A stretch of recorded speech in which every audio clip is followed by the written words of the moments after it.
Collective Excellence Fellowship, along with Masters in Economics from Delhi University and a Bachelor's from Lady Shri Ram College. Now, allow me to introduce our second chair for the discussion, Mr. Anuj Bhadu, a distinguished economist and academician whose expertise in agricultural economics and sustainable development has been instrumental in shaping the policies and research in the field. Currently serving as the assistant professor at the Central University of Jammu, he has previously held key roles including consultant economist at NABARD Consultancy Services, where he contributed to critical studies on credit flow and financial inclusions in rural economics. With a PhD focused on cost-benefit analysis of organic farming in Punjab, Mr. Bhadu's research has been widely recognized with multiple publications in esteemed journals and presentations at prestigious platforms, including the University of Warwick, United Kingdom. His work bridges the gap between academia research and policy implementation, offering data-driven solutions to enhance agricultural sustainability and economic efficiency.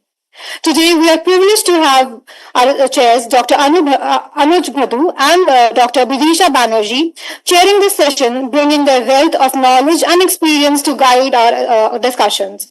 We welcome you, sir and ma'am.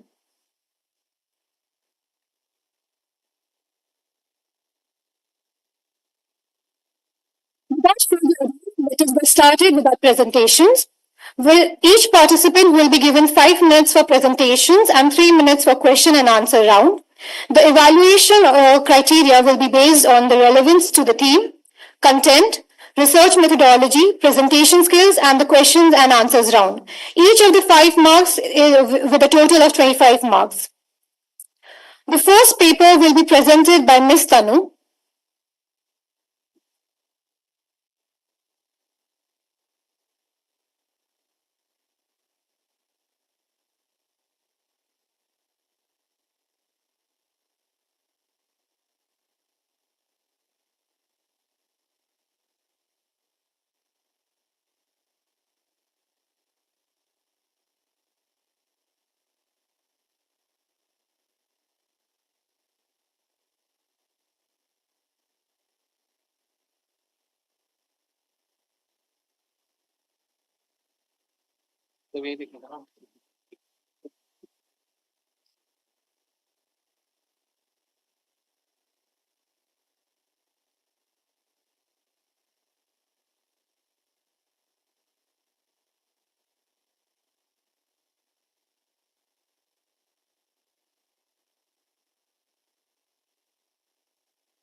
Good morning, everyone. I am Tanu, a first-year student pursuing my master's at MDP School of Economics. My research topic is transition towards electronic vehicle in India.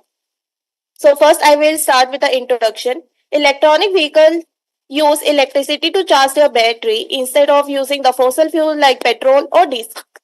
It represents a significant step towards a sustainable and environmental friendly transportation system. As the country faces the several issues like air pollution, traffic congestion, and heavy reliance on the fossil fuel, the adaptation of the electronic vehicle emerged as a viable solution. EVs help in the enhancement of energy security, improve public health, and foster the economic growth.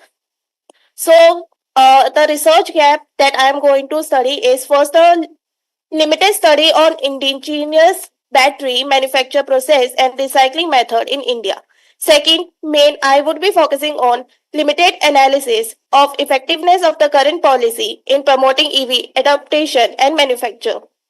So mainly, we are facing, in today time, we are using the batteries like lithium ion batteries. So the major component like lithium, cobalt and nickel, they are mostly important from the country like China, Japan and South Korea. So in the year 2023 to 24, the import have increased roughly around 3 million US dollars. So my objective is to analyze the year-wise sale trend of electronic vehicle in India from the year 2019 to 24. Second, to explore different states are promoting EVs. And third, to examine the government initiative and evaluate how this factor contribute to the vision of Viksit Bharat 2024. So the research methodology is to year-wise sale data of electronic vehicle will be conducted from the industry report and from the government publication. The government publication that I am mainly using is the Vahan portal. And second is the year-wise sale data will be analyzed using the descriptive statistics and trend analysis to identify the growth pattern. And the mainly policy that I am sticking to is FAME scheme. So these are the government initiatives till 2025. So one of the famous is FAME 1 and 2 and PLI. So this is the total registration of EVs from 2019 to 23. And among this, the Delhi is initiative, one of the leading state in EV adoption. This is due to the charging infrastructure, awareness campaign, targeted goal. And the main EV contributing to the Viksit Bharat, it is leading to the economic growth, sustainable urban development, government initiative, and public health and social equality. So I would conclude is that how state and government initiative contribute to broader vision of the Viksit Bharat, provide actionable recommendation of enhancing EV promotion and infrastructure development. Thank you.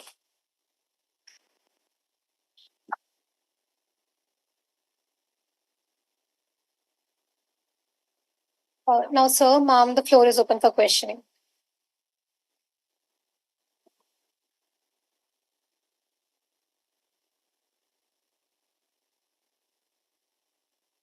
Um, Thank you, Tanu.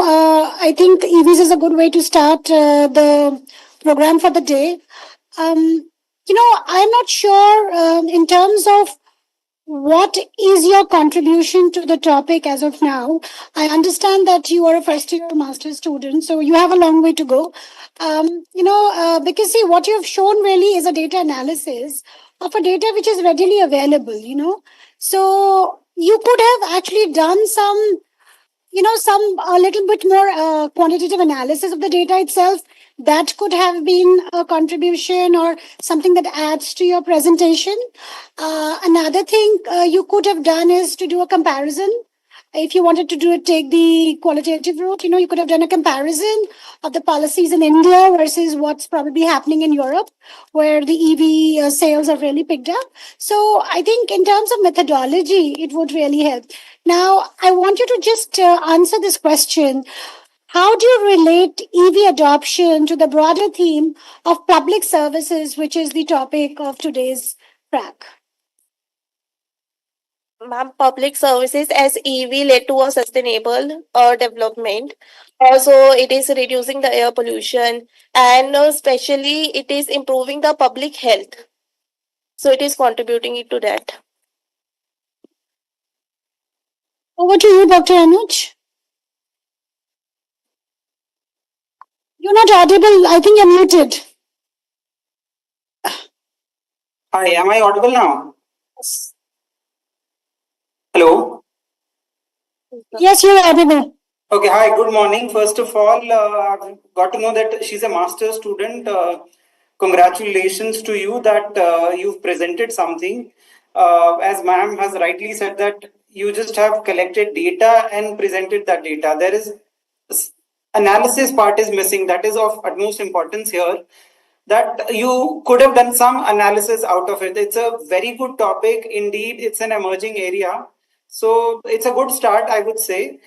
Start working on analysis part. As Mama said that you should have done some kind of comparison with the existing policies or some emerging areas that you have to identify and how EVs are making a contribution in the economy, and you have to relate that to the sustainable development or the vision of Viksit Bharat. So, the dots were missing, but you have presented and you have touched upon emerging area. So I would congratulate you for that. It's a good presentation, but you have to work a lot on that. Thank you, sir. Thank you, ma'am.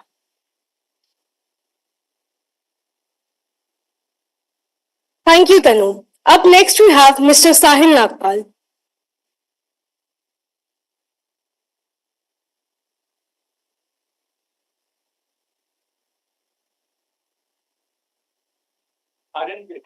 So, those of you who are in the audience and you have a query regarding the presentation, you're most welcome to ask.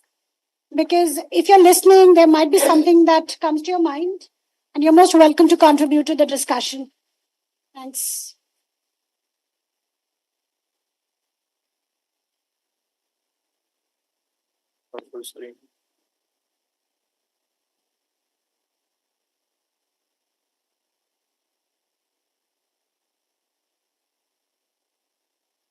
Good morning, respected Chair and everyone. My name is Sahil Nagpal. My research title is Economic and Behavioral Determinants of Waste Segregation at Source in Delhi NCR, Motivations, Barriers and Policy Interventions.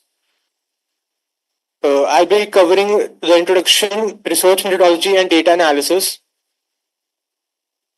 Talking about the problem statement, many households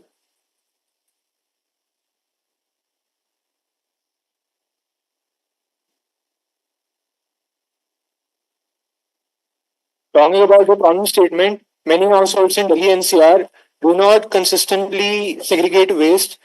The existing focus, the already existing literature review focuses on the inefficiencies and operational costs that companies have to incur because of that. But what we are missing is that uh, why is waste segregation at source? What are the determinants of that?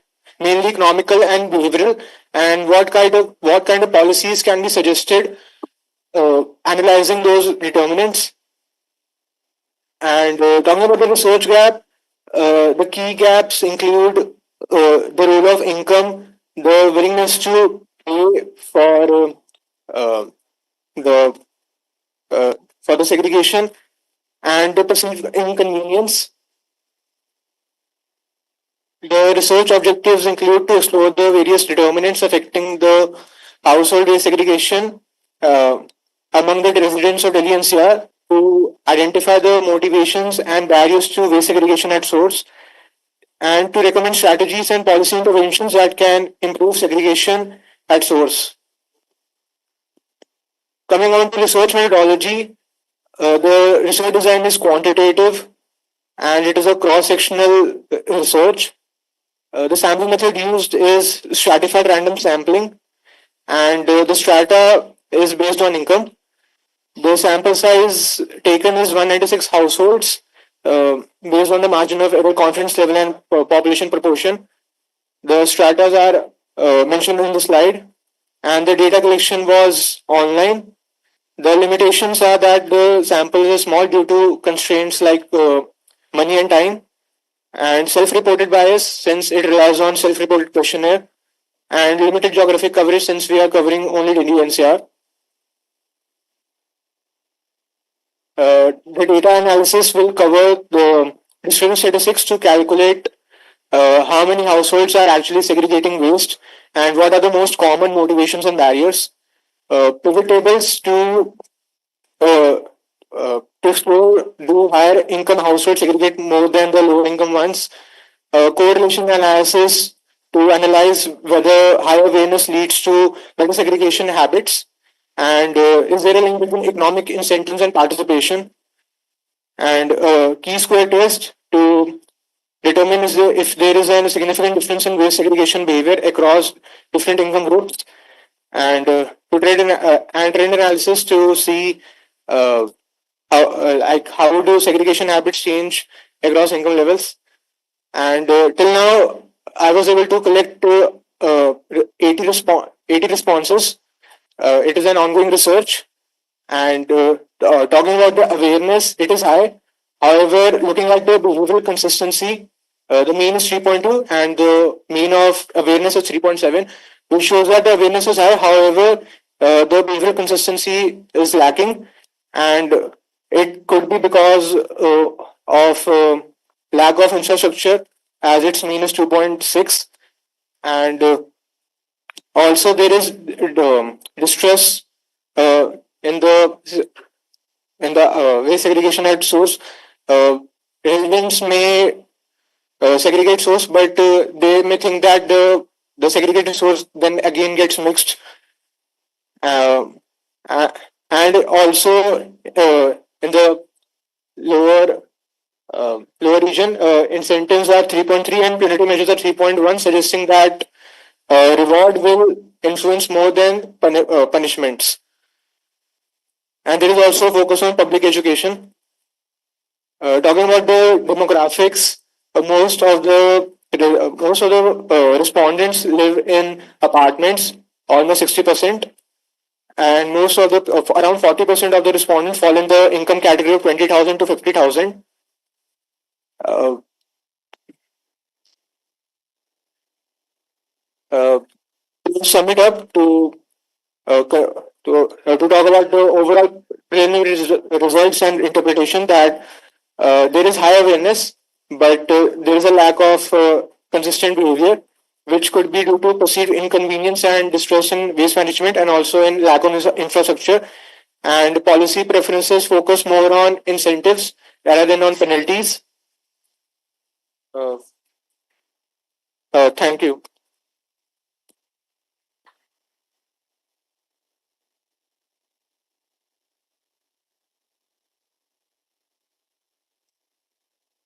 Yes, I think this is a very pertinent issue. So good that you've chosen a topic on waste management and segregation.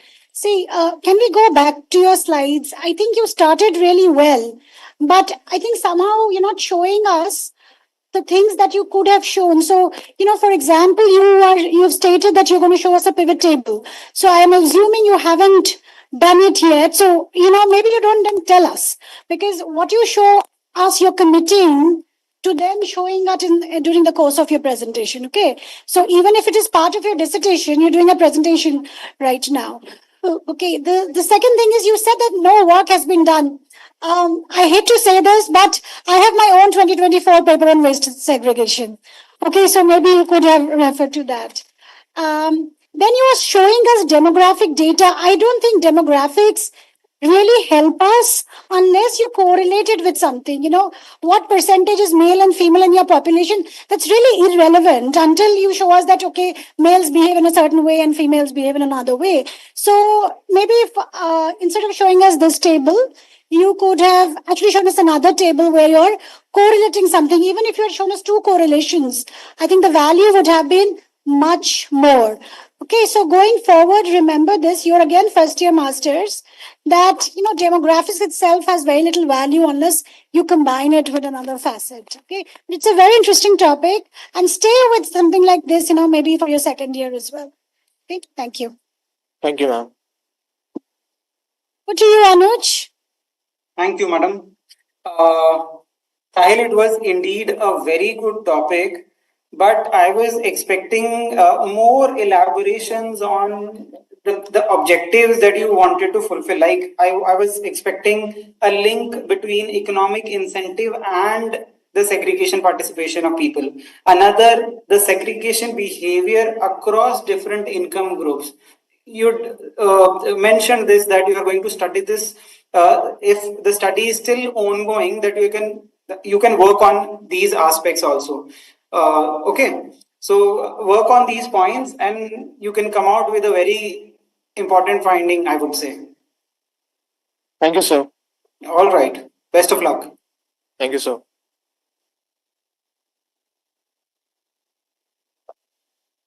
Thank you so much, Mr. Sahil. Up next, we have Miss Swarnam Shikha.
Good morning to all. I'm Swarnim Shikhar, PhD scholar, Amity University. And the title for this conference is Change in Health Status of Scheduled Tribes in Uttarakhand, Evidence from National Family Health Survey 4 and National Family Health Survey 5. So, Viksit Bharat has become a central theme in discussions among government officials and academicians when addressing India's all-round development. The initiative aims to foster inclusive growth by reaching the most remote and marginalized populations, ensuring that benefits are equitably distributed across all societal strata. The government has implemented a range of targeted schemes across key sectors to drive the objectives of Viksit Bharat initiative, focusing on economic empowerment, digital transformation, healthcare, education, and infrastructure development.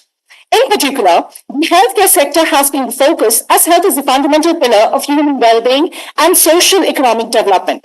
To strengthen healthcare accessibility, affordability, and quality, and the Government of India launched the National Health Mission in 2013.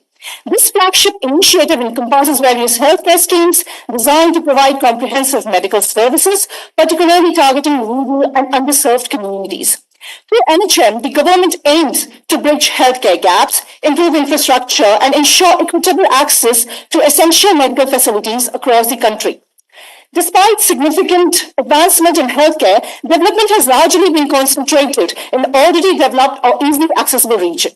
This has led to regional disparities with geographically isolated and marginalized population, particularly scheduled tribes and other vulnerable groups, struggling to access the full benefits of government health initiatives.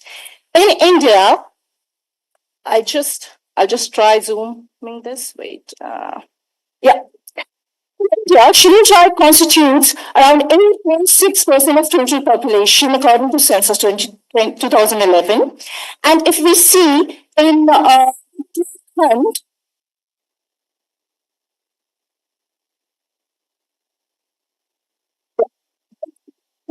it's 2.1% of population of scheduled tribes.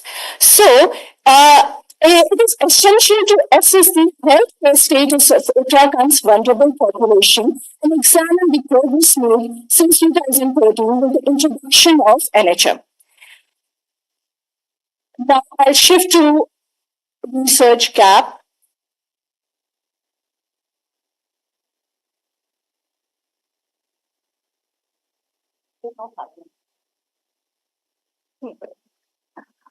Studies have been conducted under aspirational district programs in India, which focuses on improving the key socioeconomic indicators in most underdeveloped districts of the country. And Uttarakhand has been a part of this initiative. And research has been carried out to evaluate health status, particularly anemia prevalence among women of reproductive age.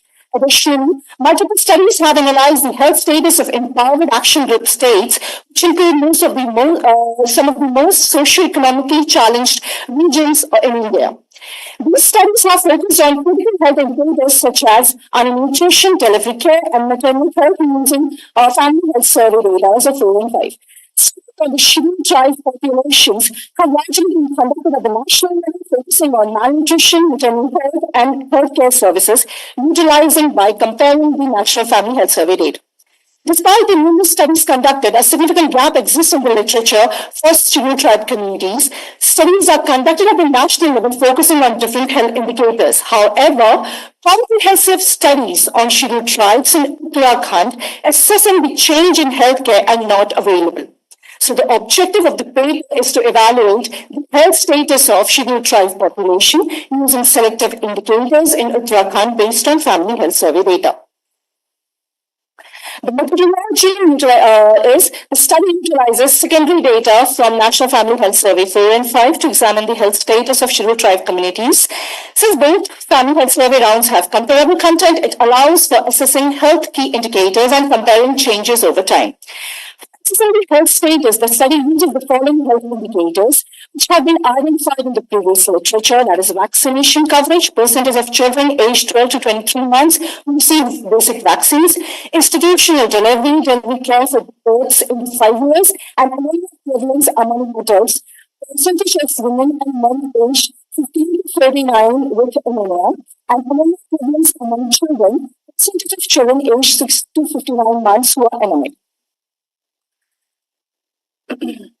So, wait, we can see that child vaccination has actually increased in both Uttarakhand and in India from 55.40% to 85, which is quite a good rise. And in India, it is 55.8% to 74.40%. And this reflects the enhanced immunization efforts under Universal Immunization Program.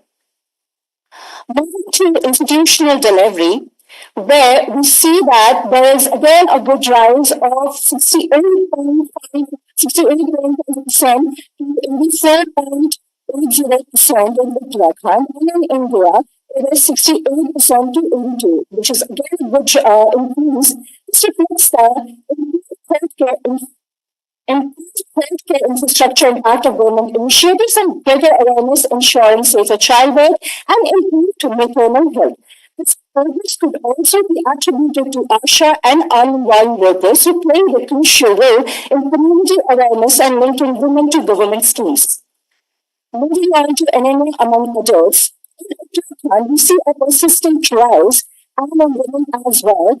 We see a I'm just wrapping up. A good rise in men, which shows that there is nutritional deficiencies in Uttarakhand, healthcare gaps, and highlighting the need for targeted interventions.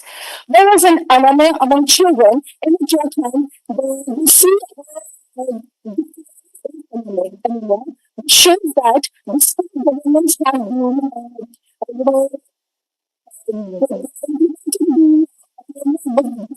initiatives under the government of India. So we see all these changes, and the conclusion I come in, immunization programs and institution deliveries have shown positive impacts due to government schemes, financial incentives, and policy interventions.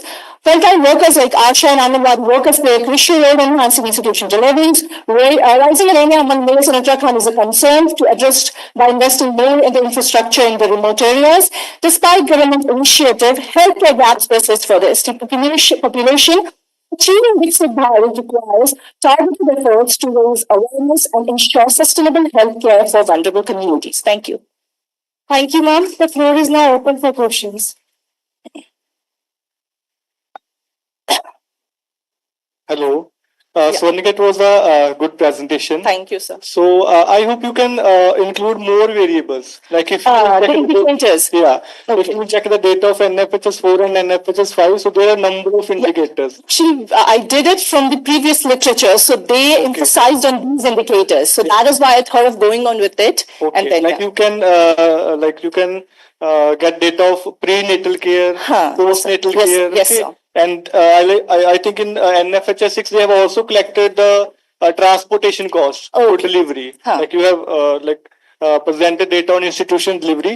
So in NFHS 6 you will also get data like how much they are spending. Expenditure on on institutional delivery. Sure, sure. So it will make your presentation more, you can say, effective if you will include more indicators. Sure. Overall, it was a good presentation. Thank you so much, sir. Nuj, if you want to ask any question, Dr. Nuj. Hi, Swarnima. That was a very good presentation. Hello, sir. Good morning. Good morning. But I also have the same opinion that you should have included more indicators, like you could have included nutrition, BMI kind of information, or child feeding, apart from that transportation. Just now, Dr. Dharmender had just mentioned. So it is better if you include more indicators so that you get a very robust finding. True. Okay, sir. I'll surely Yeah. Another point is whenever you are giving some kind of information, always try to substantiate that information with the existing literature. That would, make your study in a better way. Sure, sir. Sure. Yeah. So best of luck with your study, and I think you are definitely going to make a difference with your work. Sure. Thank you so much, sir. Welcome. I'm not a healthcare person, Yes. but I think you may want to dwell in this, especially since the overall theme is Viksit Bharat. You may want to dwell also on the theme of institutional delivery. Yes. Okay, and the role of government and the subsidiary and especially the local government bodies. Yeah. And how it has made an impact in Uttarakhand. True. Yes. So, that enhances, that makes it a wider policy implication. Correct. Becomes clearer, not just a data analysis. Correct, ma'am. Correct. Okay. Thank you so much.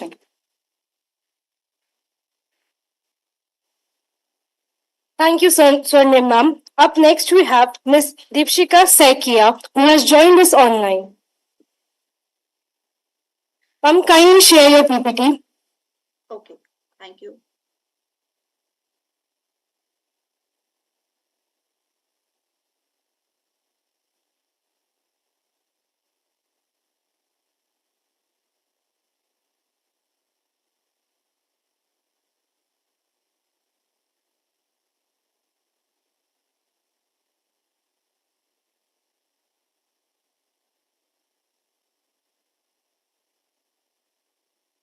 Oh, just a second, okay.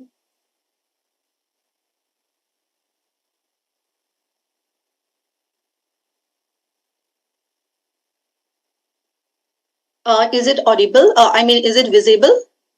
Yes, ma'am, your screen is visible.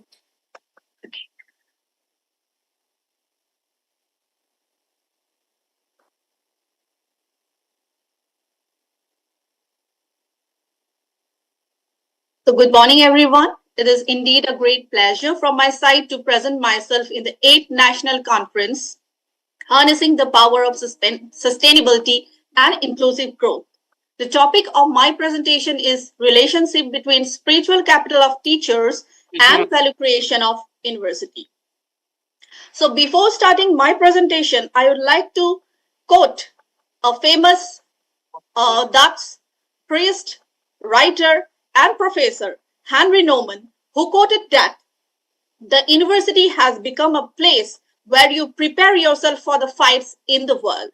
So here I start my presentation with my first introduction slide.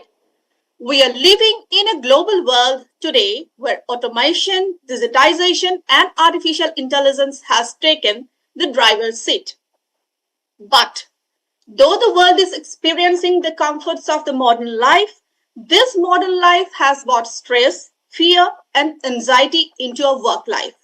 So the time has come that though we are moving towards automation, digitization, and artificial intelligence, we should also look towards our inner self, which we call as the spiritual capital. Because this hectic digital life has made people face numerous mental and health issues. So spiritual capital has found profound importance in the today's life. Spiritual capital produce profits that increase the wealth of the human spirit and the well-being of all the people. So here, why I have chosen the university? Because here, teachers are the pillars and teachers are considered the makers of the future because it is the teachers who mold the students and prepare them for the future. Teachers play a major role in shaping the organizational culture of a university. Motivated, focused, and optimistic teacher, along with influencing the organizational culture, helps in creating value of a university. So this paper will focus on whether spiritual capital influence value creation of university. So I have briefly mentioned the literature review here. I have mentioned the dimensions of the spiritual capital, which I have taken in my research paper to study the factors. First is responsibility for the community. Spiritual capital in teachers evoke a spirit of consciousness, equality, which help them to take responsible decisions, helping them to deal with the complex situations in the university, and which helps them to mentor students in a better way by increasing their analytical thinking. Moral authority, spiritual values of a teacher instills integrity, openness, justice, and equality. It helps them to take self-responsibility of their work and in the meantime, motivates to perform better. It's a self-motivation to perform better and resulting in the common good. Lastly, the motivators for psychological well-being. Spirituality is often associated with the holistic view. It is not that spirituality is only about the soul, but spirituality, it includes both the mind, soul, and the spirit. Teachers who are spiritually sound, are found to have higher patience in dealing complex situations, because spirituality instills a sense of calmness inside a person, which help them to deal the complex problem in a positive manner and in a manner that helps the whole mass. Dimension of value creation which I have studied in my paper are teaching and learning. As we all know that teaching and learning is the first focus of a university, but teaching and learning has also been changed with time. Today, teaching as learning has become a learner-centric than a teacher-centric. Means it has become like a customer-centric, because until and unless we give importance to the learner, it is not possible to deliver values in a proper way. So second is research, development and technological advancements. So no university can progress without research, development and technology. So research and development plays a vital role in higher education today. Universities today are not only teaching, but also they're having tie-ups with different institutes, different various other universities, only to give a proper practical lesson to its students, so that they come up with more helpfulness when they pass from the university, to give them a practical lesson to the of the world when they go out of the university. Teaching evaluation. A total composite student experience for the course, curriculum and teacher is measured today, which adds value to a university. Visibility and market uniqueness. Ranking organizations has come up today which rank the universities, which is helping the universities to find themselves what are their rank in the total scenario. The ranking universities like the QS ranking, Times Group rankings, NIRF ranking has helped the universities to find themselves what are their rank in the global scenario or the national scenario, which is helping the universities to perform better in the future, which will help the students and the teachers and the common mass, the common society as a whole. So coming here to the research methodology, my research design is a quantitative research technique using cross-sectional study. A 5-point Likert scale has been used for the survey, and the survey is done of the teachers of 12 universities based on NIRF ranking of the university, with a total of 432 respondents. Spiritual capital consisted of 9 statements and value creation consisted of 14 statements. PLSM is used to analyze the data using Smart PLS4. So here I have shown the my research methodology findings. There are 2 steps: measurement analysis and structural model analysis in PLSM. And measurement analysis, I have done the Cronbach alpha, composite reliability, AVE, discriminant validity. And for structural assessment, the hypothesis is tested. And from the hypothesis testing, we have seen that spiritual capital has significant relationship with the value creation. So this is my main theme for the presentation. And with this, I would like to end my presentation.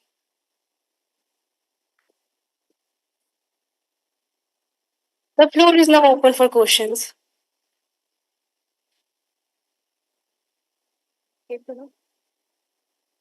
Deepshika, am I audible to you? Yes, ma'am, you are audible. Okay, because you were not responding to the organizers telling you to stop when the presentation was going on. So ma'am, at that time it was not audible. When the phone came, then only I could understand. Okay. So you're talking about spiritual capital and the value it creates for the university. Now, and you're trying to capture it using a Likert scale. Okay. Now, when you're doing that, are you explaining to your respondent what is meant by this whole idea of spiritual capital and how it links to value creation? Because, see, this is not something when we think of a teacher or when we think of a university, we think we associate it with learning, which is tangible. So, either it is in a laboratory or it is in a classroom, playground, etc. Now, something which is happening in the mind and it's not visible, how are you able to convey it to your respondent so that they can give you a scale answer? How are you able to transcend that distance with them? Okay. Thank you, ma'am. It's a very nice question. The thing is that, ma'am, spiritual capital, though I have included as a term, the questions, the statements that I have included, it is very simple statements which are related to different ethics or to personal life. Like I have included questions. For spiritual capital, I always abide by a deeply rooted set of spiritual principles. So I am giving them to rating from 1 to 5. So these questions, we can as a whole, we can think that whether I am a spiritual person or not. So in that way, I have quoted the spiritual capital. Then again, I have included questions like, I never engage in unethical behavior to increase my performance in a university. So these are some, these are some practical questions that is which I have broken into different statements so that it helps them to understand the term spiritual capital. Because when we talk as a spiritual capital, we might think that it is related to only religion, but no. Ma'am, are we audible? Yeah. Okay. If this is part of an ongoing study, I think you do need to differentiate between spirituality and ethics. These are two different English terms. They have very specific meanings. You may want to separate the two. Also, if you ask a question to someone that please rate yourself in this on the scale of spirituality, they might actually end up rating themselves on their religious behavior or rituals. Okay, and these three are again three different English terms. So I think maybe you do want to educate your respondent. What do you mean by spiritual before you ask them to rate or answer any of your questions? Because this is a cause of great confusion. I might be very religious, I may not be so spiritual. I might be spiritual, I may not be religious. Okay, and ethics is another dimension, may not be so related to spirituality. I mean, we all tend to club all these things together, but these are all separate words. They have their specific meanings, they have their own specific, theoretical pedagogy, frameworks, etc. So you might want to delve a little bit into that. Okay, ma'am. Thank you so much. Hi. Dipshika, in the context of, am I audible? Yeah. You're in the context of Viksit Bharat, universities are expected to drive intellectual and moral progress, right? Sure. So, how does the spiritual capital of teachers contribute to this larger goal? And how can institutions actively nurture it? That is my question. I don't want to answer this question right away, but I think you should include that in your research. Okay. Yeah. Thank you. Thank you, sir. Thank you. All the best. Thank you very much, sir.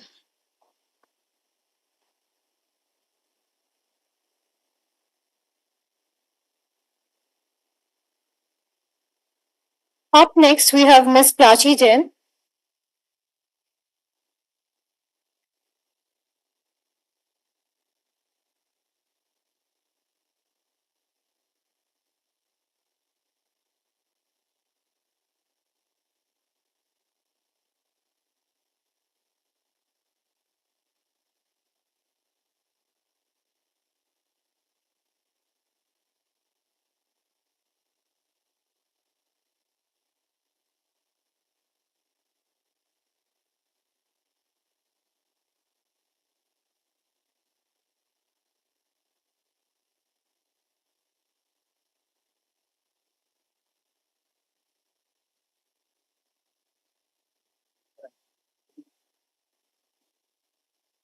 Good morning, everyone. My name is Prachi Jain.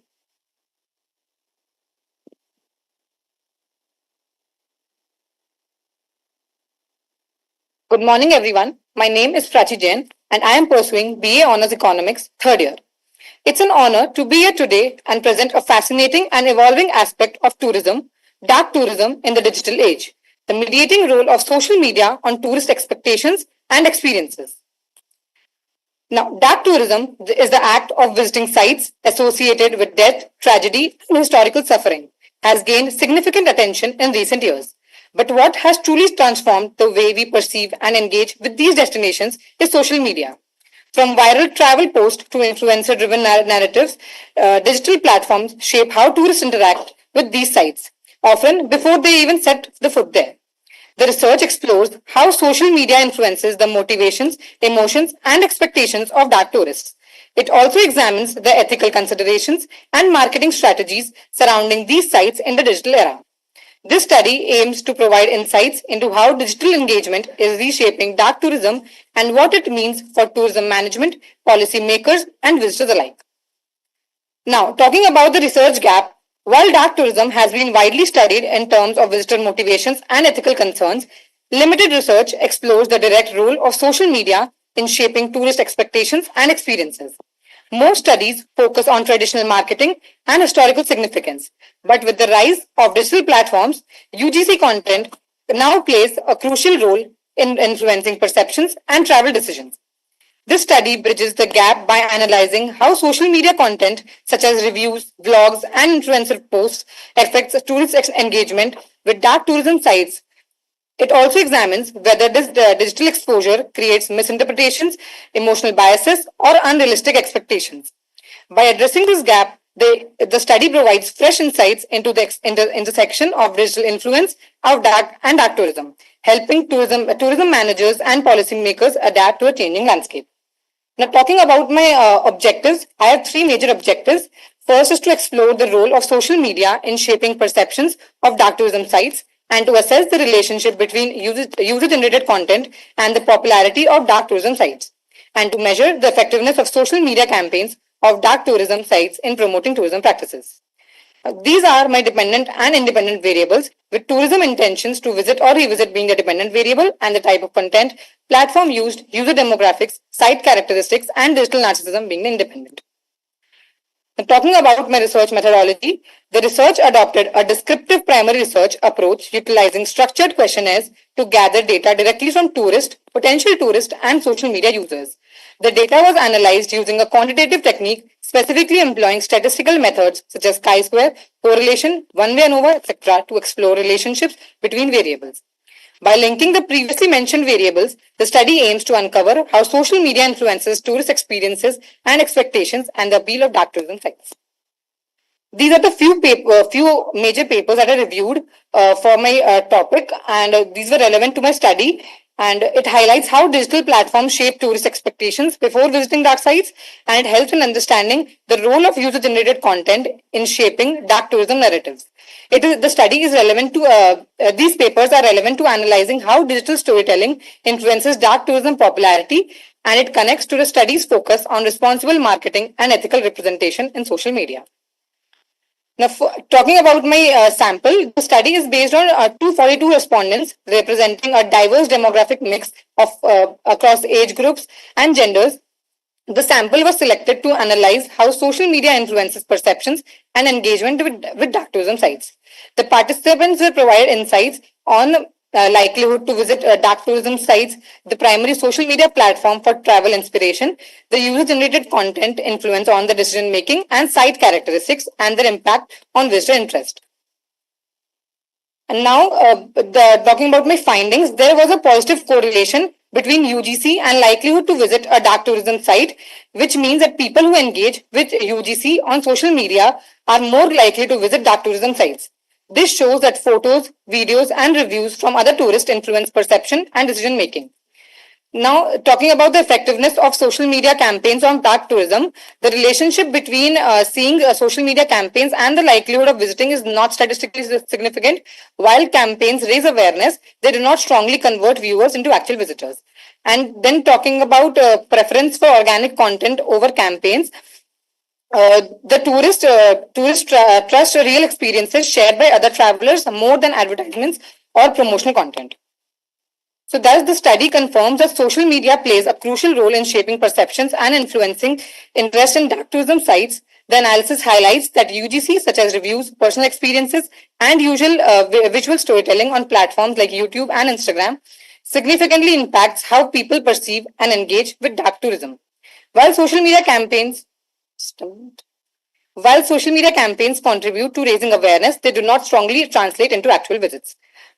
And now talking about the future implications, understanding social media's role in dark tourism can benefit various stakeholders for the tourism industry and destination management. Insights from the study help in designing better marketing strategies and improving visitor engagement while addressing ethical concerns.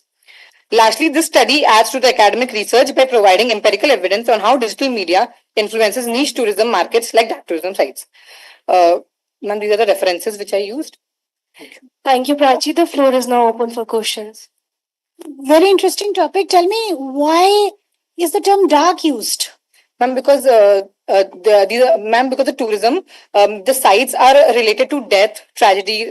For example, memorials or So wars. that's why it's not to do with illegal content. No, ma'am. Okay. No, ma'am. Okay. So, I think whatever your implications are, these are generic implications. Yes. Nothing to do with, Yes. dark No. tourism site.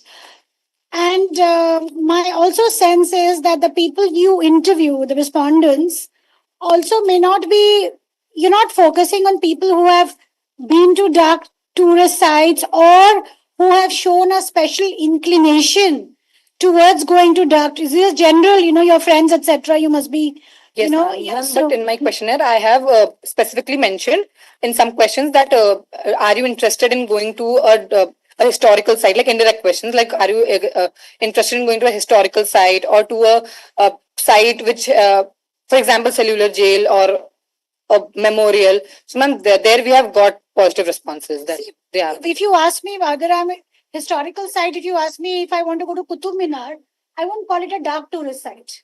Yes, ma'am. Okay, so it won't be considered. So you need to be very careful in your questionnaire what you're asking and is that what you want to capture.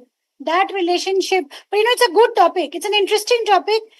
I mean, if you want to do it at your third year, so last year, master, your last year bachelor's. Na? So if you want to do it later, you may want a very specific questionnaire where you don't mix it up. Don't mix it up with tourism. Focus only on dark tourist sites. Then you might get a very, very focused response. Okay, but good attempt. Thank you. Over to you, Dr. Anuj. It's a very good topic. It's a very catchy title, I would say. And my question is that did you provide specific dark tourism sites to your respondents or did they choose the sites themselves? No, sir. Sir, I just provided them with the dark tourism options. For example, memorials or war sites, like if they prefer. And then also I added some basic questions, like some general questions. And there I got a response of like that people are initiating to visit a dark tourism site. So I clearly mentioned there the options of dark tourism or sites. Okay, another question, that what criteria was used to select these respondents? Sir, a Likert scale was used. No.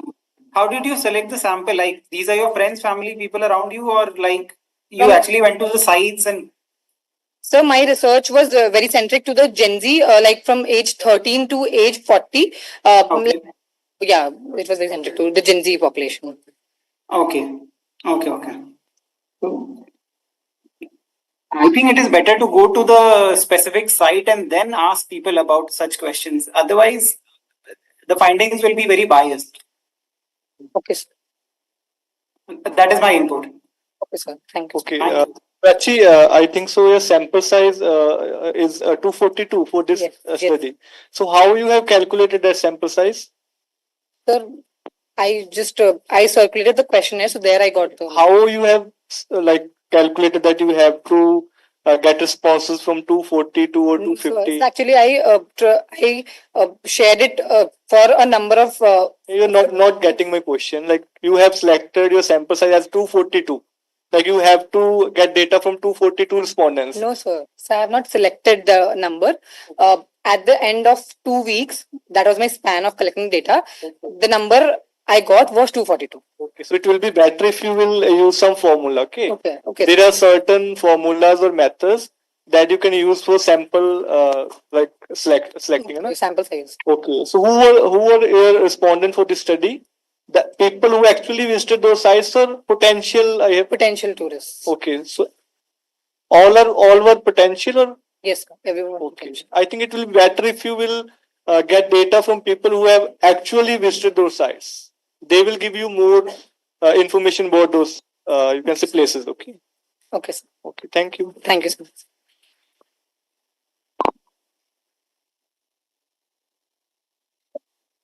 Thank you, Ms. Prachi. Up next, we have Dr. Swati Patanwal, who has joined us online. Ma'am, kindly share your presentation.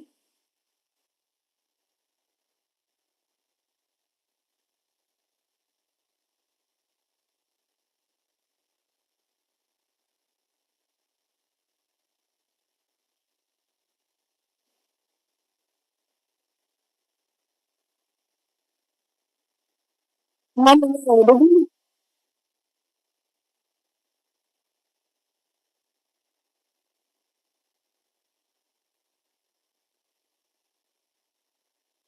Take.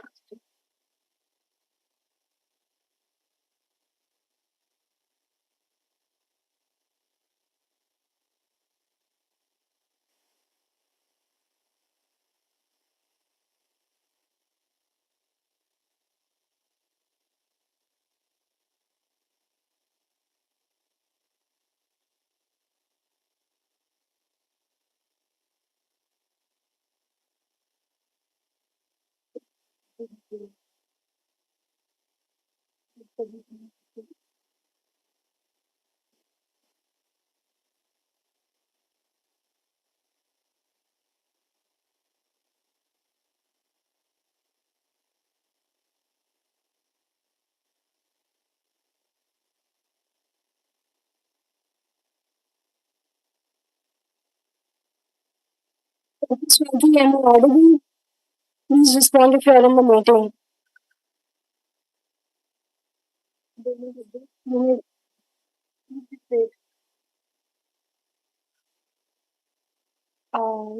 She's not responding. Can we skip to the next one? She's not responding. Uh, Up next, we have Dr. Ratnesh Singh. Sir, kindly present your PPT.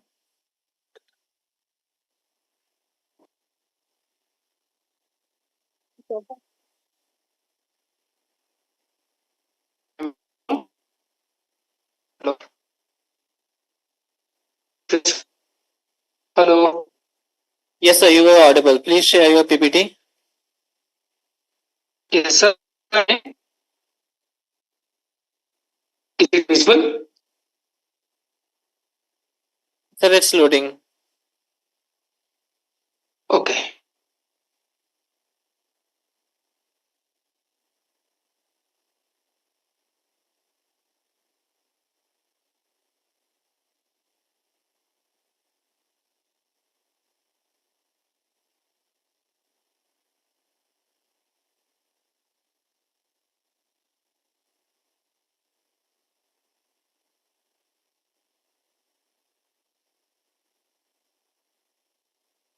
Yes. So you can start the presentation. Oh, Share it from our end. okay, ma'am. Thank you so much. Good morning, everyone. Um, Thanks to organizing committee, all the members, and University of Amity University for organizing these events. And my paper focused on active discuss and innovative practices in the delivery of rural. Sir, your voice is not clear.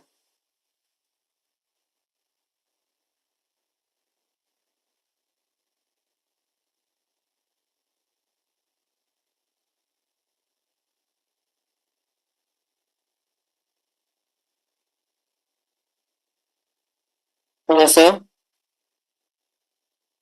audible? Hello. Yes, sir, you are audible now. Okay, thank you so much. My paper is present on papers. I have two will be present on the innovative practices. Back to Village program of Jammu and Kashmir and innovative practices. This program had bring in the service delivery of rural area of Jammu and Kashmir.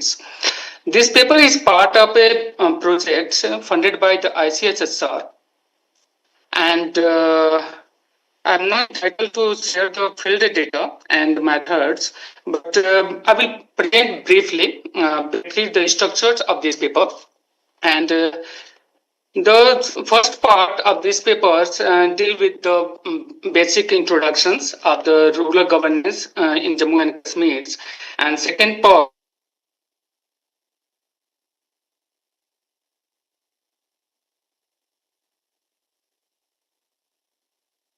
Sir, you are not audible.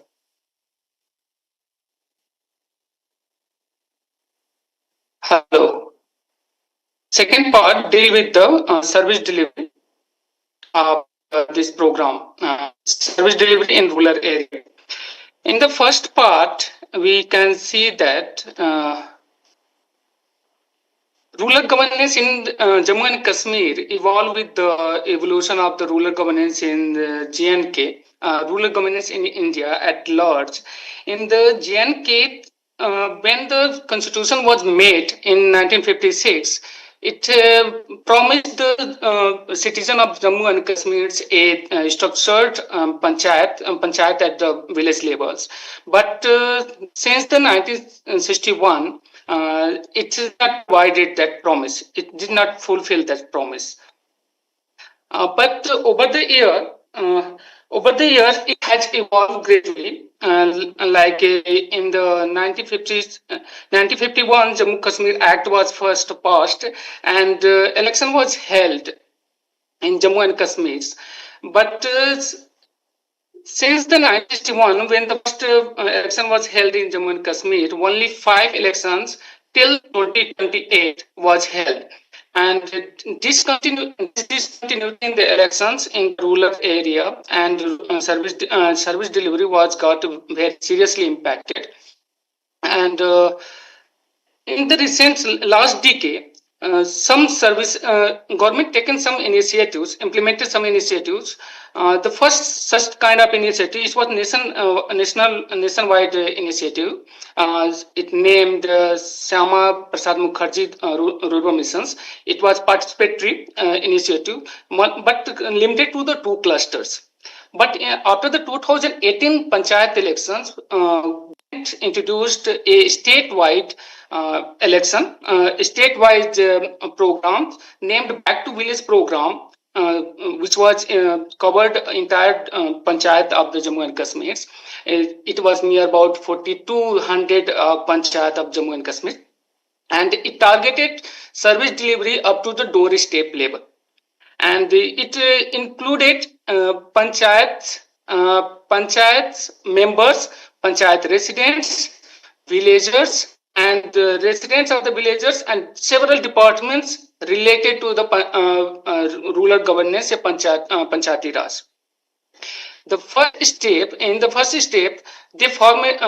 they dropped a questionnaires based on their experiences, and a list of the number of the panchayat from the several departments of the government of Jammu and Kashmir visited rural area.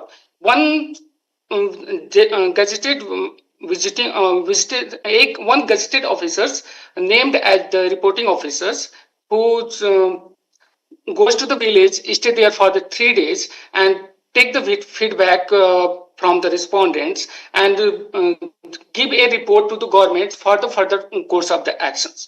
In these actions, they gather the data for the village developments and take the initiative for the development and ensure the service delivery up to the village level.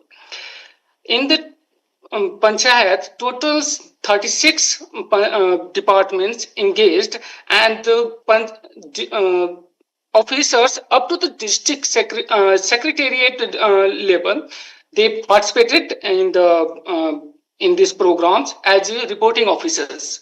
In this all the village, we can say that near about 80 under secretary level officers engaged as reporting officers, in the 56 private secretary and secretary level officers engaged in this program. And in my study, we have covered 10 districts of the Jammu and Kashmir, which near about, with the population size of the respondent near about 550, and the respondents was selected in the each district. We selected randomly selected two blocks, and from the selected one district, one panchayat, and our structured questionnaires was 5-point scale and open questionnaires. We we collected both qualitative and quantitative data. Quantitative data was based on the 5 Likert point scales, and qualitative data was based on the open questions. We, on the basis of the response rate and on the basis of the reliability test, we selected 6 parameters for the further analysis evaluation of the programs. The structure, in the structured analysis of these papers, we bifurcated these 6 indicators into the satisfaction related to the policy, engagement of the respondents, and satisfaction with the developmental changes. Hello, sir. The satisfaction with the developmental changes after the Back to Village program. And we have observed, surplus, next slide please. I think so you are operating the slides. Hello. So, Yes, sir. Last slide. So your presentation time is up. Kindly wrap it up. Okay, thank you so much. It is the last slide, and next slide is last slide. We are presenting the findings in the bifurcated the parameters in the two, with the satisfaction related and the developmental satisfaction with the developmental changes. And we have observed that it has this program have improved the total satisfactions and service delivery in the rural area of Jammu and Kashmir. Thank you so much. Thank you, sir. The floor is now open for audience.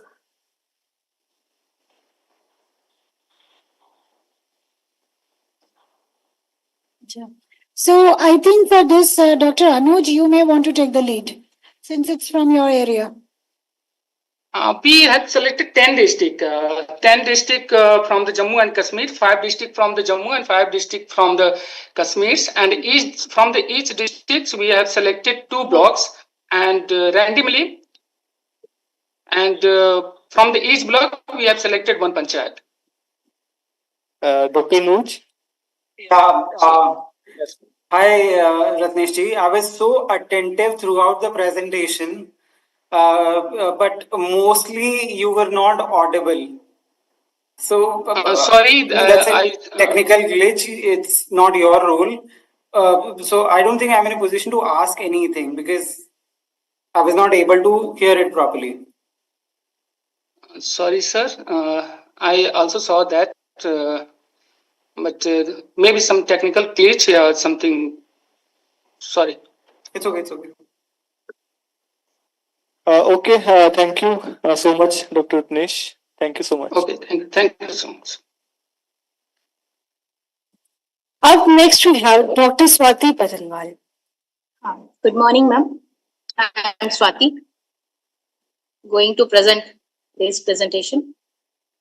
Shall I start, ma'am? Ma'am, just give us a minute. We are sharing your presentation. Yes. Okay.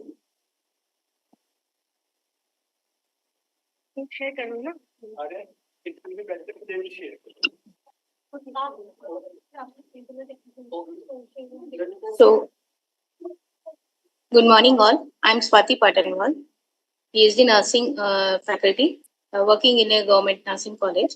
Hello, so, sir. Hello. Yes. So, yes. To the next slide, please tell us. So that the slide. Your voice is not. Yes, ma'am. Yes, ma'am. Shall I start, ma'am?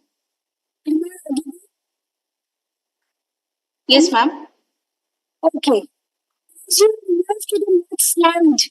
Please inform so that the slide can be moved. Slide. Okay, suppose you're presenting slide 1. And now you're Ma'am, I am not audible. Actually, your voice is not clearly coming. Hello? Ma'am, may I start presentation? Yes, ma'am. Am I audible? Yes, ma'am. Ma'am, every time you want to change the slide, please tell us. We will change the slide from our end. Ma'am, you please change because from my side it is not making possible to share. Yes, ma'am. So, okay, next slide, ma'am.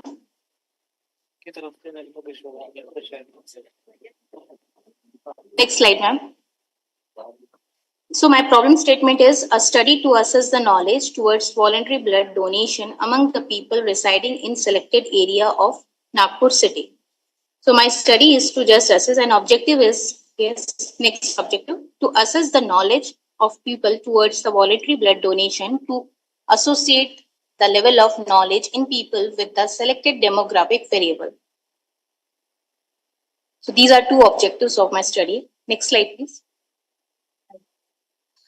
Blood is the only manufactured by the human being and human donation in only way of acquiring blood to meet emergency requirements in the cases of traffic accidents, complication of pregnancies and childbirth. And various anemic disorders will be surgical emergencies among others. Blood donation is the act of giving one blood so it can be transfused into the another for therapy. It is a safe and advantageous to the donor and recipient community and the blood transfusion service. So globally, if you see, there is a 80 million units of blood are donated each year. Next slide, ma'am. Why it is needed? It is blood donation that traditionally considering as fulfillment task and seems as a losing in the appeal. The statistics prepared by AVBF on percentage of voluntary blood donation to the total blood collection in individual states during the last 1 year shows a rapid decline in the number of donors throughout India. Next slide, ma'am. Next slide, ma'am. Only so if research methodology, if you see, there is a setting of the study I have conducted in the Dattawadi, that is community area in Nagpur city, and with which the variables are age of people, gender, religion, education status, occupation, type of family, family income per month, and marital status as this is related to our study, and population will be a presented study comprises residing in the selected area of Nagpur city. Next slide. The sample of the present study comprises people residing in Dattawadi community area in Nagpur city, and sample size I have took is 50 people that is residing in that area. So sampling technique which is used is non-probability convenient sampling technique. Next. That collection data is tabulated and analyzed, organized and presented under the following headings. That is, section A is deal with the analysis of demographic data of sample, and section B is dealing with the corrected answers distribution as per the questions. Next slide, please. So here you can see the frequency of distribution of demographic data. That you can see here that it is at about 30. It is showing that 18 to 35 years of age. It is according to age. The highest number you can see in the 18 to 30 years of age. Next slide, please. In conducted study, as we stated that 50 samples, 32 samples are between 18 to 30 and 15 samples are between 31 to 42 and 3 samples are between 43 to 52 years of age. So highest will be at the age of 32 samples, 18 to 30 years. Next slide, please.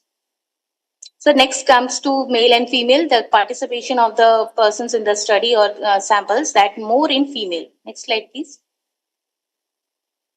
So out of 50 samples, 21 samples are male and 29 samples are female. And out of 50 samples, there are 43 samples belongs to Hindu religion and 7 samples to other religion. So 50 samples and 14 samples, here you can see the secondary data. And next in the slide, we can see, yes, next slide, please. So out of this, we can see the highest number of Hindus, if it is related to religion, the others are more and the Hindus are more. Next slide, please. Lastly, there is if you see the occupational, on the basis of occupational, there are the numbering, you can see here laborers and illiterate when the primary level labor working.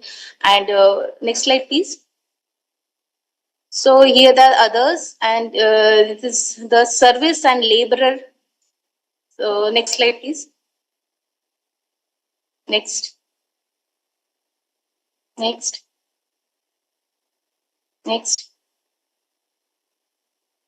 So on the basis of which we have seen the bar diagrams, last 3-4 slides are, one bar diagram is showing the occupational basis of 50 samples which I have taken, in which there is a highest 12 sample were there, which is laborer. And for the out of 50 samples are having in family basis, if we see the family income, that is 32% is the highest one that are earning up to the having income, family income up to the 3 to 6,000 of monthly income. And out of 50 sample, there are 36 sample that is married. So married people are more involved or get involved in the study. Next slide, please. So here you can see that is they are showing the scholar. The next slide, please. It is showing sample regarding voluntary blood donation, that is assessing the scoring technique of the questionnaire. Sorry. On the basis of scoring technique, 2 samples are very good having knowledge and regarding voluntary blood donation, and 14 samples having good knowledge of 28 women having. So more women are get involved, and 28 women, that is 50%, 58% having fair knowledge. So fair knowledge they are already having about the blood donation of voluntary. Next.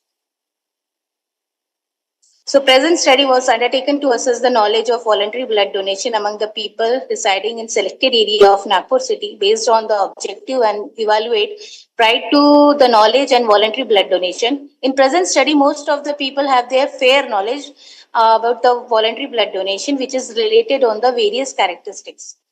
Next slide, please. So summary, if we see, the study was conducted among the people residing in the Nagpur city selected area, and purpose is to first assess the knowledge of voluntary blood donation among the people. And present study was conducted justified and fact that people of the age group 18 to 65 lack of knowledge regarding the voluntary blood donation, and whole sample was taken randomly according to the basis of sampling criteria. So convenient sampling we have used, and the content validity and reliability of the tool suggested, and the tool was reliable. The pilot study was done on the 5 samples and feasibility was done established. It is found that the tool has no major flaws and was used for the final study. Thank you. The floor is now open for questions. So, Ms. Swati, see, you shown us demographic data of your sample, okay? Now, it would have been okay if you had a representative sample. You know, so now your sample is 50 and your area is Nagpur. How this sample of 50 represent the city of Nagpur? How have you made sure that when you say, you know, women are more informed about voluntary blood donation, how is it that the 28 women who have said yes, how is it that they are the educated women that you have chosen and not representing Nagpur? Isn't that, do you understand what I'm asking you? Yes, ma'am. Yes, ma'am. Actually, ma'am, convenient probability sampling we have used, and we have making awareness about the voluntary, and we are just taking a consent before doing that. So according to their conveniency and their consent only, we have stated or taking a sample. No, it's not, I'm not asking about whether you have the requisite permission. My question is that how does the sample of 50 represent the population of Nagpur? That's something that you may need to look at as you go along. Over to you. Yes, ma'am. Yes, ma'am. It is a small study actually with small sample size. So for we can say implications we can do this study in the large number.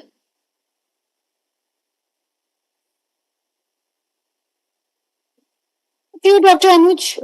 Dr. Swati, your study about assessing the knowledge towards voluntary blood donation. Yes, sir.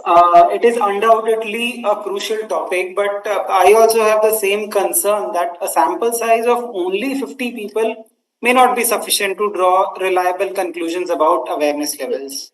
Yes, sir. So it is for everyone out there, whoever is present there, that sample size plays a key role in ensuring the findings are statistically significant and whether we can generalize those findings. So I think this is one thing that you have to keep in mind and increase the sample size if this is possible. Yes, sir. Yes, sir. In future, I will confirm. Thank you, sir. Thank you. Thanks. Thank you so much. Up next, we have Ms. Ishita Sharma.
Good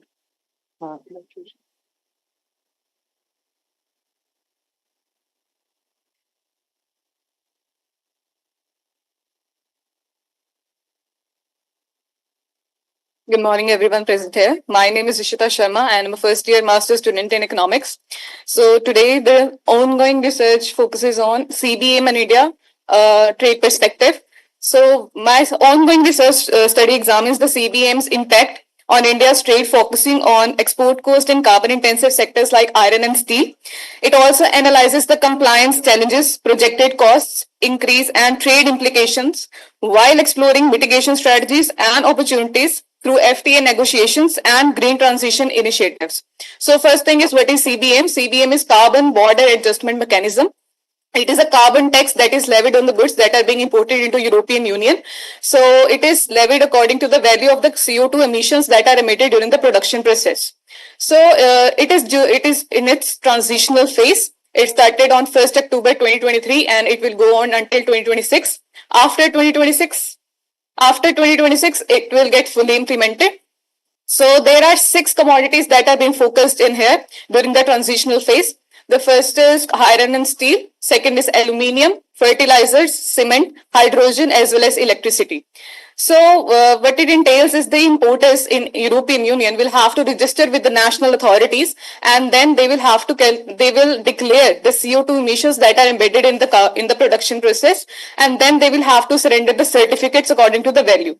So if the importers can prove that the price has already been paid during the production of the goods, the corresponding amount can also be deducted.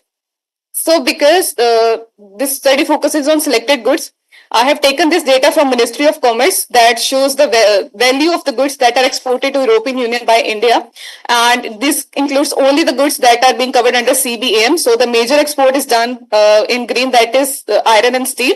The grey represents articles of iron and steel, and the orange represents the aluminium. So because iron and steel is the major one, we will focus on that. Next is the World Bank CBM index. CBM exposure index denotes the impact of the CBM on the various countries. So the range is around negative 0.02 to 0.08, and India has a moderate value of 0.03. And the most impacted product as per World Bank is iron and steel for India. So the specific CO2 emissions as per the Ministry of Steel is around 2.5 tons per ton of crude steel production. This is for India. And due to heavy reliance on coal power, India emerges as the highest emitter for crude steel production, with average around 2.5 to 3 times more than that of European Union. European Union has around 1 ton per ton of crude steel production. So this is the graph which shows the various emissions, the intensity of CO2 emissions from various countries. India is around 2.5 to 2.7 approximate. Next, we have the value of the emissions that are priced have to be paid per ton of CO2 emissions for the steel production. So this value is going to increase and it is going to be double by the end of this decade, and till 2035 it is going to be around 200 euros. So why this is necessary to study is because we have to calculate the emissions.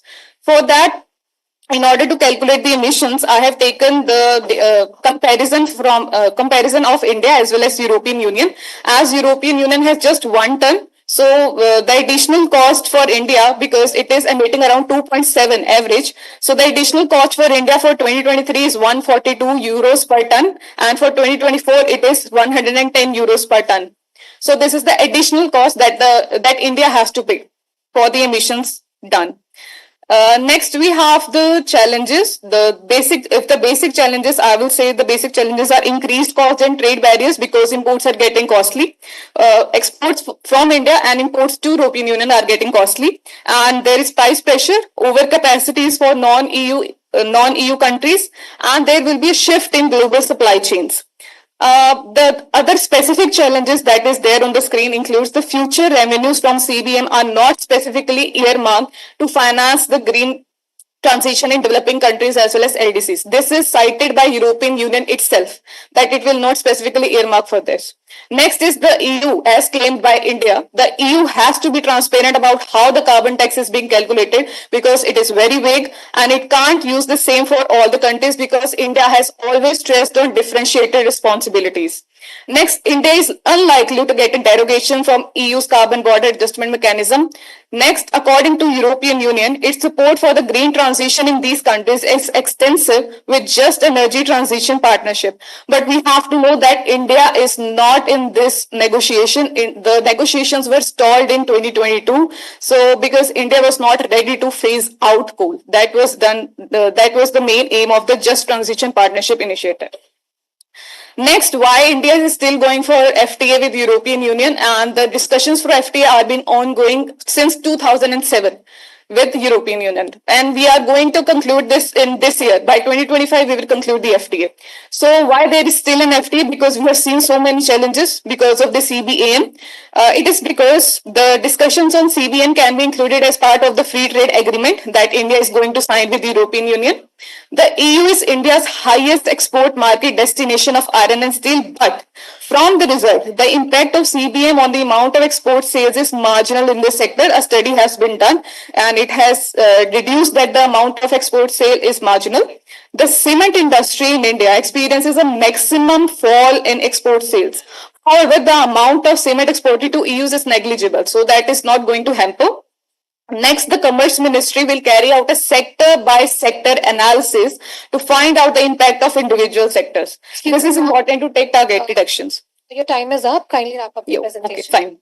So these are the major challenges. These are the things that are covered, and this is why we are still concluding an FTA with the European Union. And other opportunities for India include the stimulus for green transition. India can also go for green transition, learning from European Union. It can strengthen partnerships. It can boost the carbon trading scheme that India is going to implement soon, and it is also going to increase income for the government if the carbon tax is levied in India itself. So this is why we cannot ban the trade from EU to India. This is because this shows the share of trade between European Union as well as India. On an average, European Union is the highest market where the goods are being traded. The average is 16%. So European Union comes out to be the highest highest importer for goods from India. So this is why we are still concluding an FTA with it.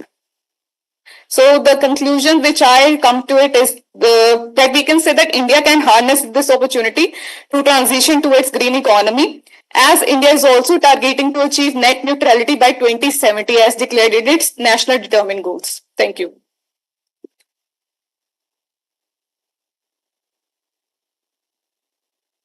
Ishita, this is a very interesting topic. Yes, ma'am. And especially in the context of the FTA, as well as, the European Union's emphasis on, carbon emissions control. So this is This is very important and you have presented it very nicely. Thank you, ma'am. I think couple of things that you may want to look at. See, you've shown us the data, Yes. but you have not done any analysis, any data analysis. So it's more like a review paper. Yes, ma'am. Okay. If I were to rate it as a review paper, it's very good, considering you're a master's student. Yes, ma'am. But from an analysis point of view, obviously there is a lot of scope. The second is, you've used some terms here. Like you've used a term called derogation. Okay. Derogation. Now, when you present to a generic audience, always explain what these terms mean. Okay, ma'am. Because these are very trade specific terms. Yes. Okay, so not everyone would know about the trade specific terms. Now, my question is that if you have done this topic, what, according to you, besides the climate motivation, could be EU's motivation to impose such taxes? Ma'am, the main aim of EU is to curb carbon leakage. So there is a problem in EU. The carbon tax is imposed on the industries there in the EU itself, on the production houses. Because of that, the production houses were moving away from European Union and were setting up their production houses in other countries. So that is a carbon leakage in some form. So in order to curb that, that is the particular aim of CBM. In order to curb that, it has started this carbon border adjustment mechanism so that it would curb the carbon leakage. I think, you should have done this. You should have explained this. This is a very important point. This is one of the biggest motivations for having the CBM. CBM, yes. Ma'am. Sorry, ma'am. So you should have begun with that. Okay, ma'am. Okay, but a good job of the review. Okay, thank you, ma'am. Over to you, Dr. Anuj. Seeing your presentation, I do not see CBM is it's not just a trade regulation, but in fact, it is a wake-up call for India to align with the global shift towards sustainability-driven policies. As we are talking about the vision of Viksit Bharat, where we aim to become developed and self-reliant, I think it is of the findings that you have given are very good, but you should have done some kind of analysis here. That was missing. Okay, but I agree with the kind of findings you have given that we have to look up to. Yeah. So good job, but there's a lot more to be done.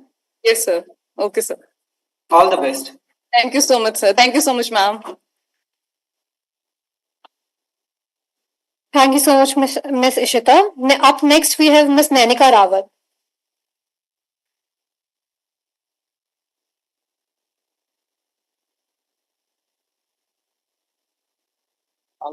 कल slide show चालू कर दो ना हाँ हाँ ये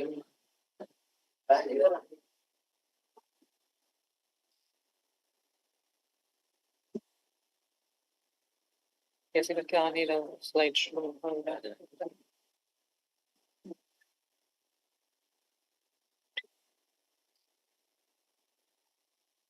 नहीं यार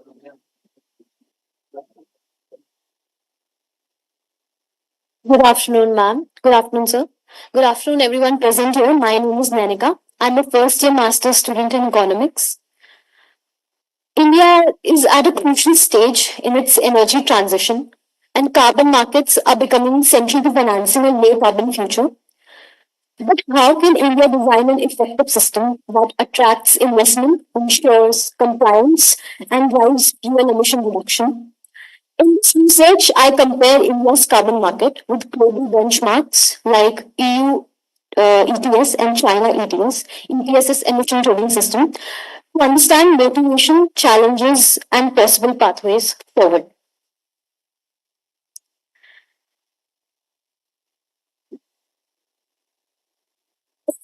Energy fuels economic growth, lifting millions out of poverty and improving the quality of life for billions. Over 80% of the world's population resides in developing countries, while emerging economies strive for prosperity similar to that of industrialized nations. Hence, developing a carbon market is very crucial. As Sir mentioned, that it is now a wake-up call for India to develop a carbon market for the future, for a low carbon emission future. These are the motivations that I am going to talk about in my research paper. India's motivation for a carbon market is number one, to bridge the financial gap for climate goals. Number second is enhancing global competitiveness, as we already discussed when it was Ishita presenting here. Number third is driving investment in renewable energy and clean technology. Number fourth is achieving environmental sustainability and meeting global commitments. As Sir already mentioned that it is the global trend that India now has to match. My research focuses on two key objectives. Number one being examining the economic and environmental motivations behind India's development of a carbon market, considering its net zero target. Number second is to compare India's carbon market structure with the EU ETS and China ETS, that is emission trading system, identifying key challenges in pricing mechanism and enforcement strategies. Now, here's a comparative analysis of EU ETS, China ETS, and India. India is the most mature carbon market with strong enforcement and a high stable carbon price, around 80 to 100 euro per ton. This has helped significantly cut emissions in regulated sector. For China, on the other hand, it operates the largest carbon market by volume, but faces price volatility of approximately 50 Chinese yuan per ton due to allocated allowances and weak enforcement. It's early phase, and it is expected to implement a full-scale system by 2026, as Ishita also mentioned in the previous presentation, covering 9 compliance in 10 voluntary sectors. However, its price mechanism and regulatory fronts remain unclear. Must strike a balance, ensuring strict enforcement and sectoral expansion like the EU, while avoiding China's price instability and compliance issue. For the preliminary insight, so far my research highlight key areas that will define India's carbon market success. Number one is carbon pricing must be stable to be effective. Unlike China, India must avoid this mistake. Number second is investor confidence is the key to making the market function. The question here is how can the government create trust in a new market? Number third is sectoral expansion, which is crucial for long-term impact. Currently, it only focuses on high energy industries. I think expanding to MSMEs, transport, and agriculture could increase participation and trading volumes, aligning with the global trend, as we discussed. This insight shapes the research. There are still open questions like what lessons from global market should be prioritized, which I hope to explore further with some expert feedback and guidance. For the conclusion, India's carbon market is at a turning point. If designed well, it can be a major driver of climate finance, attracting both domestic and global investment. However, challenges remain. Since there are unclear regulation and price instability, the long-term participation is discouraged. And without mandatory compliance, industries have little incentive to trade carbon credits. Hence, there is a limited demand. Market focus is narrow, excluding sectors like MSME and transport, which MSMEs is emerging in India. Some of the opportunities for improvement is that if the government can offer tax benefits or subsidies to all participants, so like linking carbon markets with solar, wind, and hydrogen subsidies. This integration ensures that carbon pricing not only penalizes emissions but also actively drives investment in sustainable energy. As this research progresses, I aim to deepen the comparative study and assess the policy recommendation based on the secondary data-backed insights. Thank you. And I welcome your feedback and insights on how this research can be improved to drive meaningful impact.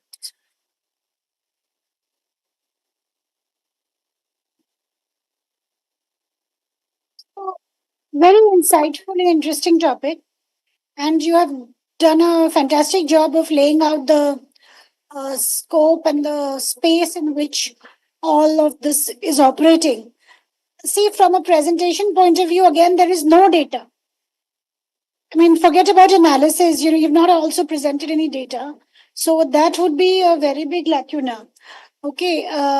If you were presenting a report, okay, even then you would need to use data to substantiate your claim. So, you do need to take the support of data, even if you don't do analysis. Yes, ma'am. Okay, so that is something you may need to think. Also, you've compared India with China and the European Union. You may want to look at other markets as well. So Like China, Singapore, Sweden, yes, they are also emerging. best practices would be something to take a look at. Yes, ma'am. Then it becomes a little more substantive Yes, ma'am. work. Yes, Okay, ma'am. so that's something you can look at. Over to you, Dr. Anuj. Thank you, ma'am.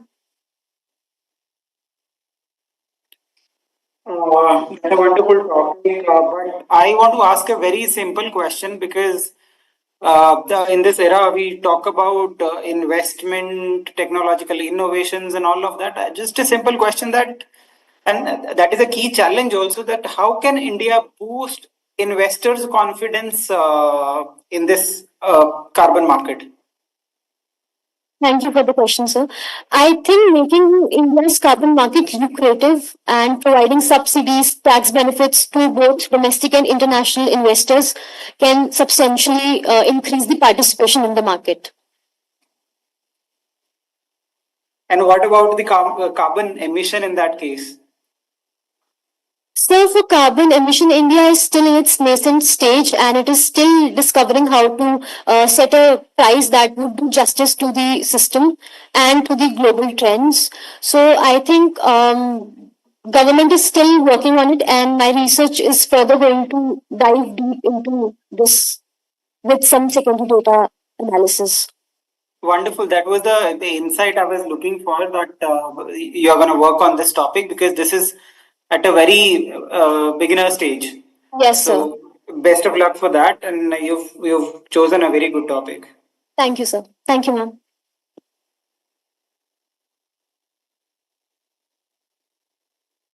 Thank you, Nanika. Up next, we have Ms. Vidushi Shukla.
Good morning, everyone. So, my research is on the topic tourism development and structural change, sustainable environment, and empirical investigation from top 20 countries emitting carbon.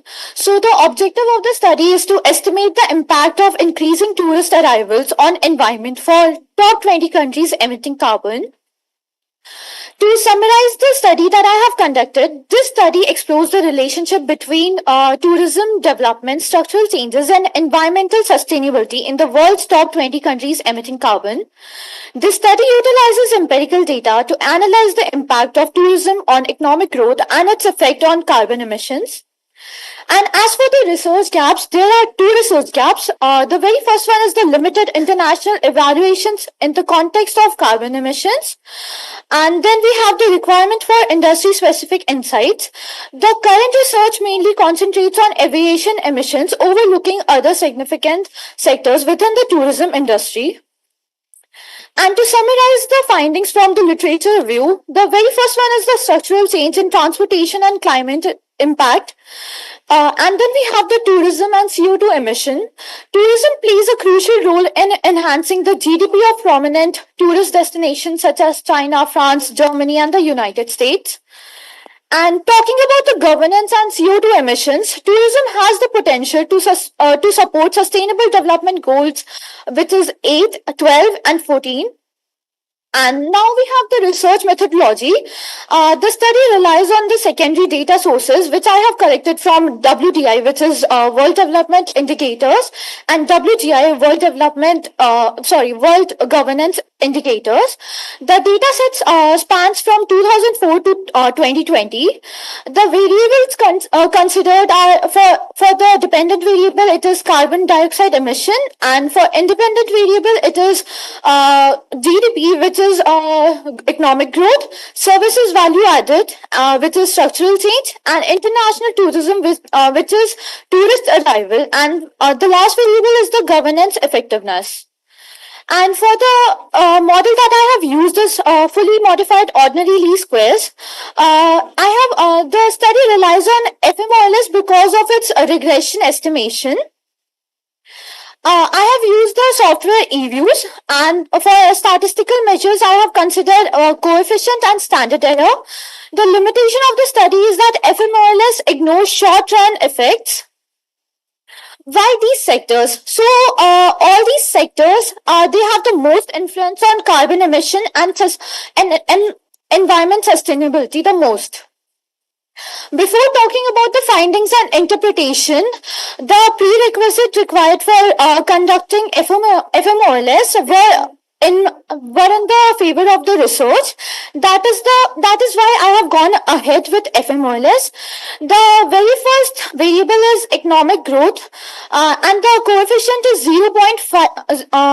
0.5098, which is significant at 1%. 1% increase in GDP leads to a 0.51% increase in CO2 emissions, holding other factors constant. And structural change, with the coefficient is negative 0.2442, which is significant at 1%. The interpretation for this variable is that the negative coefficient suggests that as economies move from manufacturing to service sectors, emission decrease. And now for the international tourism, the coefficient is 0.05498, which is significant at 1%. This shows that tourism contributes to environmental degradation, likely due to increased air travel, transportation, hotel energy consumption, and resource use. And for the last variable, governance effectiveness, the coefficient is a negative 0.27999, which is significant at 1%. 1% improvement in governance effectiveness reduces CO2 emissions by 0.28%. And as for the policy implications, government should implement green growth policies such as carbon pricing, emission caps, and incentives for renewable energy investments to reduce the environmental impact of industrial expansion. Policies should promote a shift from high emission industries to low emission service sector. Tourism sector should be regulated to minimize its carbon footprint by promoting ecotourism and sustainable travel initiatives and implementing carbon offset programs for airlines and hotels. And government should invest in monitoring systems, pollution control measures, and environmental education. Countries should participate in global climate agreements and adopt best practices in carbon reduction strategies. And these are the references for my study.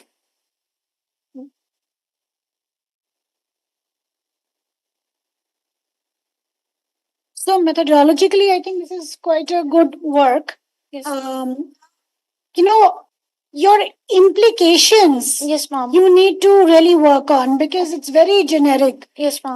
With a study like this, for you to reach really another level, Yes, ma'am. you need to give very specific recommendations. India is part of many of such, agreements, Yes, and someone before had mentioned that one of them, India, has withdrawn. So, you do want to bring in those kinds of nuances, and your work becomes a little more, richer. Now, you've talked about, we need to regulate tourism. Yes, ma'am. And, see, as a student of economics, you need to realize the moment you bring in regulation, you're increasing the costs, Yes, but ma'am. you're also disincentivizing people who would be doing it on the go. So bring out that predicament more clearly. This can become a very good work.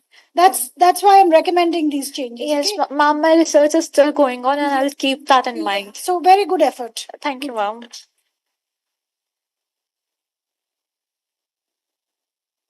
Dr. Anuj, over to you. Hi, Vidushi ji, you've done a great work. Thank you, sir. A good paper because you have worked on data. There's analysis part that's done. There are references. So you've done quite a bit on that part. Another is I want to add that there are some states that are aggressively working on tourism. State like UP, they are trying to identify different sites, and they are trying to get another variables that are important when it comes to tourism. So it is better if you select that, or if you narrow down to that level. So it is better if the study is not very general in nature, and I would suggest that you look into that Okay, sir, I'll do that. Thank while you. you are doing this study. Okay, sir, thank you. I'll do that. All the best. Thank you so much. Up next, we will be concluding this track with the presentation of Ms. Manpreet Kaur. Ma'am, are we audible? Yes, ma'am. Okay. Ma'am, you can start sharing your screen. All right.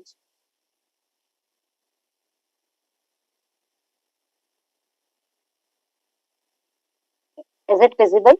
Yes, ma'am, it's visible. You can start. Is it visible? My PPT? Yes, ma'am, it's visible. You can start. All right. First of all, good afternoon to everyone present there, especially the jury members. I am Manpreet Kaur, research scholar from Punjab University, Chandigarh. My topic, which I am working on, that is sustainable and inclusive education for Viksit Bharat 2047, the convergence of Indian knowledge system and digital innovation. So I am working on this thing. Uh, as we all know, Indian knowledge system that is encompassing traditional practices and wisdom, which can significantly contribute to sustainable development by promoting ecological balance, social equity, and holistic well-being through approaches like sustainable agriculture, water management, healthcare, and education. So specifically, I have chosen education because I am, as a research scholar in the Department of Education, I have taken one aspect in which I tried to do something. As we all know, Indian knowledge system is related directly to the Gyan, Vigyan and Jivan Darshan, which means the knowledge, science and philosophy of life. So my paper is basically a theme-based review paper. So in this, I am talking about Indian knowledge system that can be combined with modern digital innovation.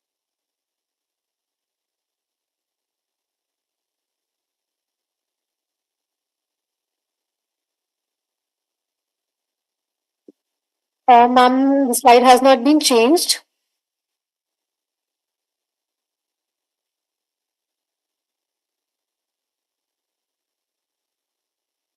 If you're facing a technical glitch, will it be fine if we present the slides from our end?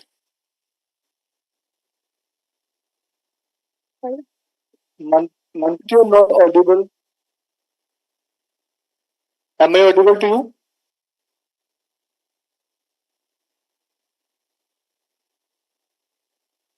Oh, she stopped.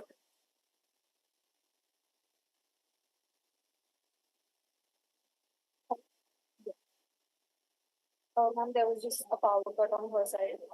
She's running.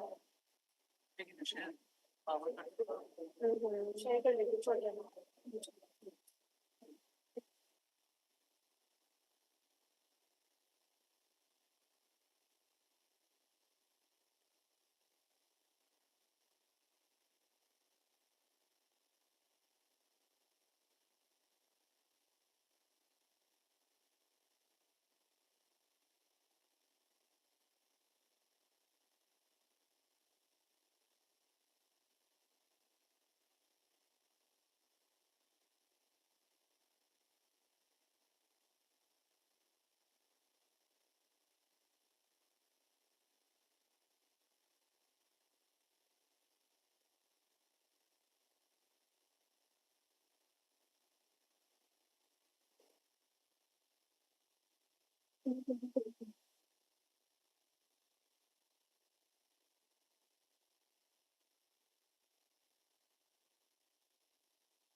Sorry.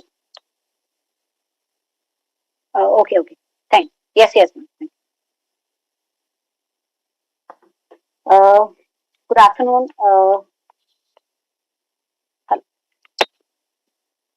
Ms. Manpreet, just let us know whenever you want to change the slide. Okay. All right, ma'am. So I am starting with my title again. So as I mentioned that it is a review paper. So next slide in the intro part, if you can jump to that.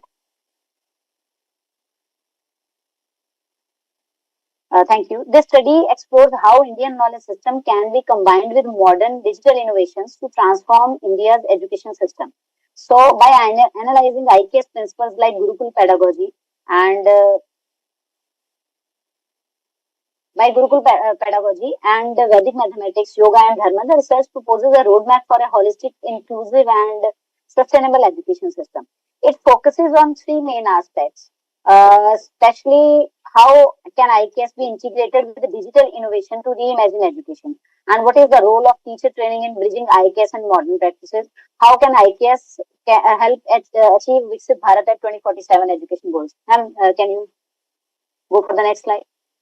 So these are the main key objectives related to my earlier slide, that I am going to analyze the relevance of IKS in modern education, to explore the role of digital tools in enhancing sustainable and inclusive education, to assess the impact of teacher training in bridging these things with the modern pedagogy. So to provide recommendations, formulation of curriculum. So these are the things in my paper in ahead. Next slide, please. Key focus areas are these. These will be also included in the next slide.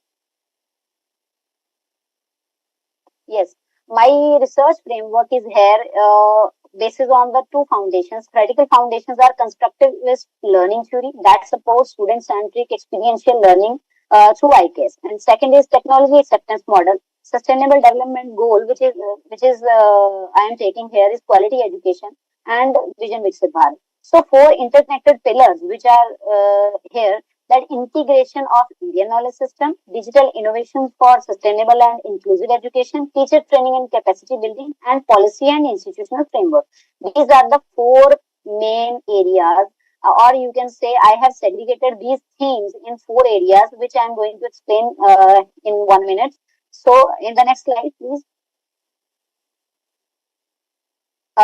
As I have told you earlier that I am going with the thematic review. With the next slide, please. See the four principles here. First one is IKS principles and their relevance to modern education. Here I am talking about Gurukul pedagogy, which we know that it is a student-centric and project-based approach.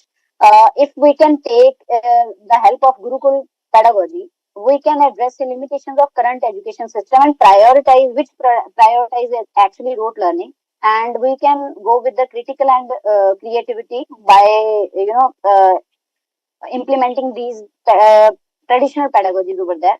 Vedic mathematics is a very innovative problem solving technique. It enhances mathematical abilities and logical reasoning. As we know that we are taking helps of these days the other apps other than school system. There are Oda apps, Bhandu apps. Everybody has definitely heard these things. So these are taking, they are working on the model Vedic mathematics. They are teaching tricks of to our students, our kids, by these apps, that the importance of mathematics is more than we expect.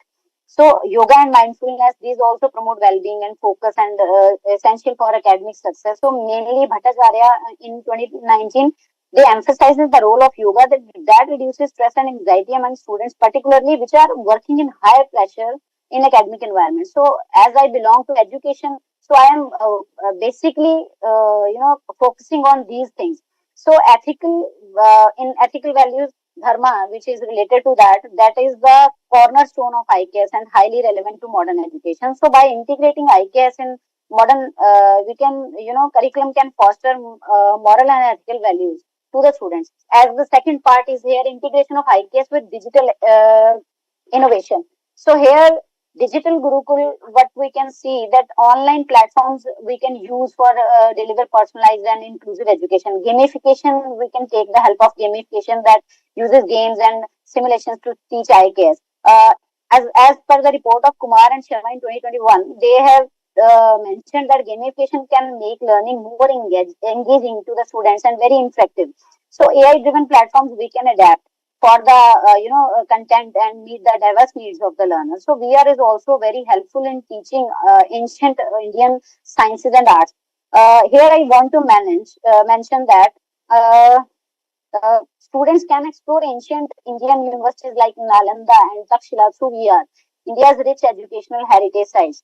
So I can take the example that Cultural Ministry is working on an AR and VR model project to digitally reconstruct the lost heritage of Nalanda University. So these are the reports that users can use VR headsets like Google Cardboard to take virtual tour to the Sanskrit Museum and to our cultural heritage to enrich our students like this. So the next is transformative teacher training for I'm sorry, last slide please. Yes, transformative teacher training for IKS integration. Here I am talking about curriculum design, which is a key aspect for teacher training. And 2017, they emphasize the importance of incorporating IKS principles in teacher training. So, teacher equipped to deliver holistic and inclusive education. As we talk about teacher training, continuous professional development is must. So, to stay updated on innovative pedagogical techniques and digital tools, so we can impart quality education to the students in the school or higher education system. So last is the transformative roadmap for IKS integrated education. Here at the policy level, national and state level policies must promote the integration of IKS.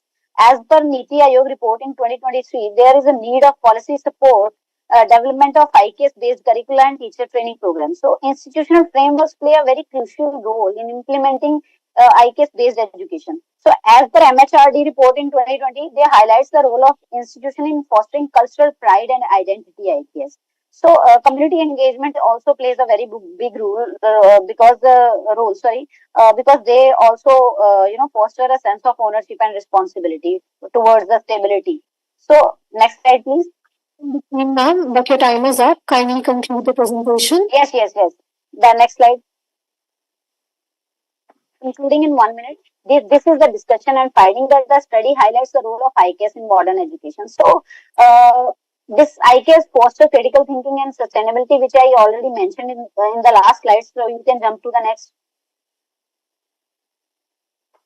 Recommendations are like curriculum integration, teacher training, digital technologies adaptation, inclusive and sustainable education, policy and institutional support, and public awareness and collaboration, which I also mentioned in my theme-based study.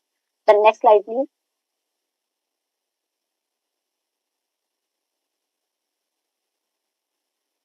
The conclusion is here that the student finds that IKS has immense potential. The study finds that the IKS has immense potential in shaping future-ready education. However, systematical digital integration and teacher capacity building are critical for effective implementation. But to achieve this vision, India must adopt a multi-stakeholder approach that combines traditional wisdom, digital tools, and modern pedagogical approaches, so we can reach the diverse students, diversity of people, where we can go with the practices, Indian knowledge system practices, so we can enrich our present pedagogical approaches. Thank you, ma'am. The next slide, please.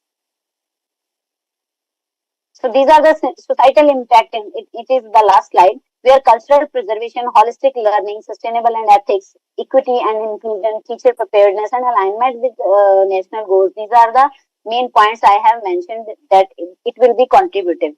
Thank you so much. In the next slide, I have mentioned the references and studies I have taken. So thank you so much. Ms. Manpreet, the floor is actually now open to the questions, please. Ms. Manpreet, Yes, ma'am. what are the documents on which you conducted the thematic analysis? You haven't. Ma'am, I have. Hello. Yes, ma'am. Yeah, you conducted the thematic analysis on which documents? You needed to mention. I have mentioned in the detail, ma'am, in the research paper actually. I have missed mentioning here in the PPT. But yes, I have taken many studies related to Indian knowledge system and modern education, which I mentioned in the thematic approach. Main reports are from Ministry of Education, Niti Aayog, and Ministry of Human Resource Development, where they are talking about NEP. So these are some of the things where I have taken data and I have collected some of the data because I am going to work on this particular IKS in my future research projects. So that's why it is a simple review that I have started taking an initiation to trying to integrate these things. So if I can little. Okay, as a suggestion, I think you may want to only conduct the analysis on similar kinds of documentation. Okay, so maybe if you, looking at education reports, policy papers, so maybe the same stream. The second is that in your thematic analysis, you have used words like proposes, discusses. Okay, now thematic analysis cannot give you what needs to be done. It will throw up the themes.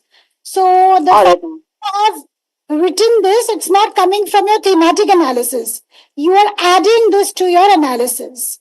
Okay, so be very clear what is coming out of the thematic analysis. What are the top themes, the sub themes? You can do that kind of delineation. So that definitely, ma'am. Yeah. Yeah. Yes, ma'am. Definitely, ma'am. This is a very valuable, information that I get from you. I'll definitely put into my next IKS based review. Definitely work on this. Thank you so much, ma'am. Over to you, Dr. Anuj.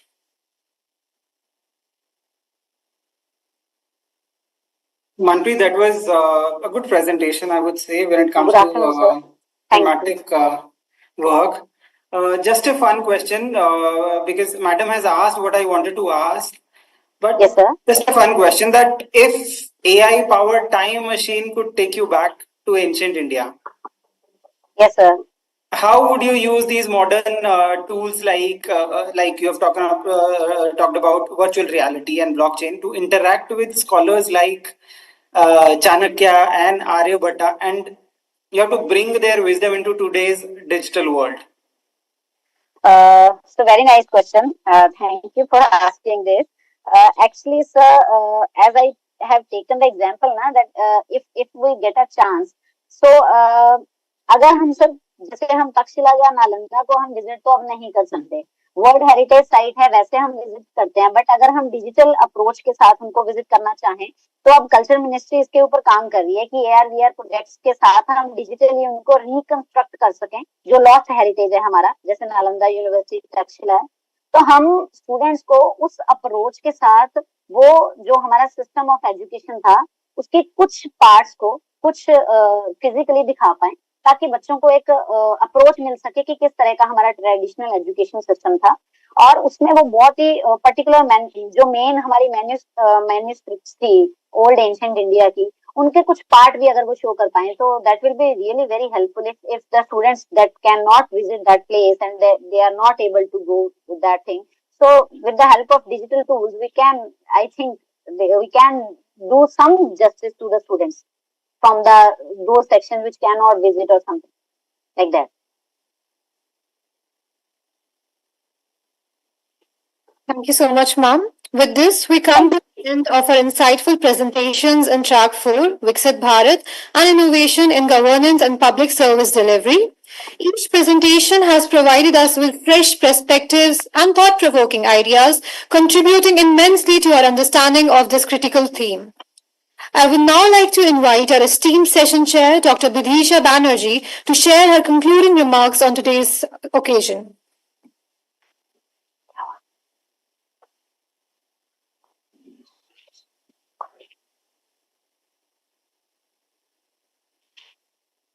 Thank you very much for having me here.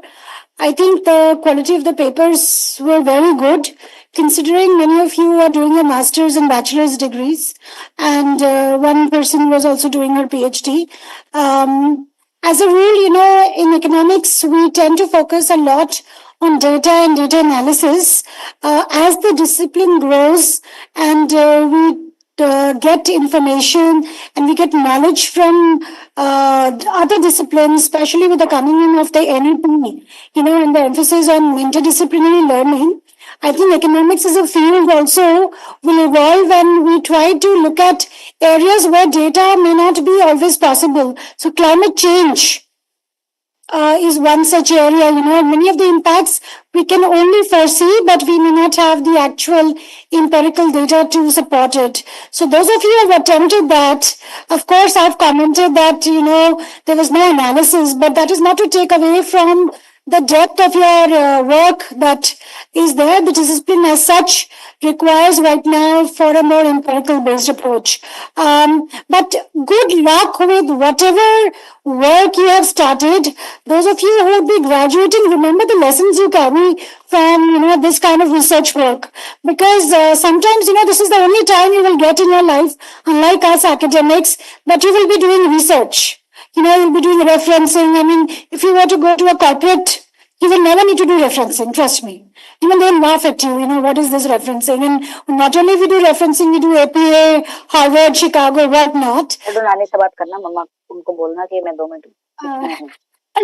So this is a valuable learning, and do not forget to use this knowledge. In my own conference, a lot of corporate people present, and suddenly they're learning APA 7th edition. In their times, it must have been 4th edition. So good effort, good luck, and keep the good work going. Thank you. Thank you so much, ma'am, for your valuable insights and reflection. For this, I would request Dr. Dharmender Singh to kindly felicitate Dr. Bidisha Banerjee with a memento and a tulsi sapling as a token of appreciation, showcasing our gratitude and dedication to the cause.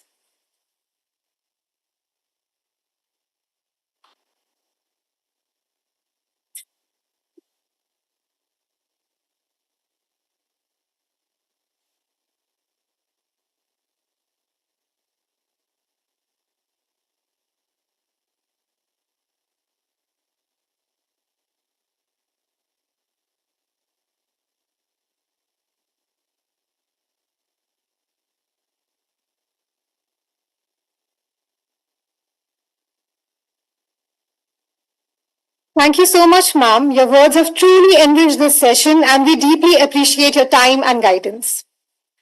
I now invite our esteemed session chair, Dr. Anuj Bhadu, to kindly share his remarks and provide insights to all our attendees and audience.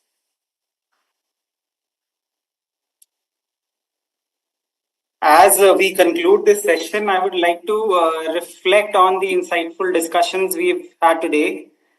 The presentations have not only highlighted the critical economic and policy issues, but also offered a very fresh perspective, especially from the younger lot. The Gen Zs are talking about the emerging challenges and opportunities, and it was wonderful to see that.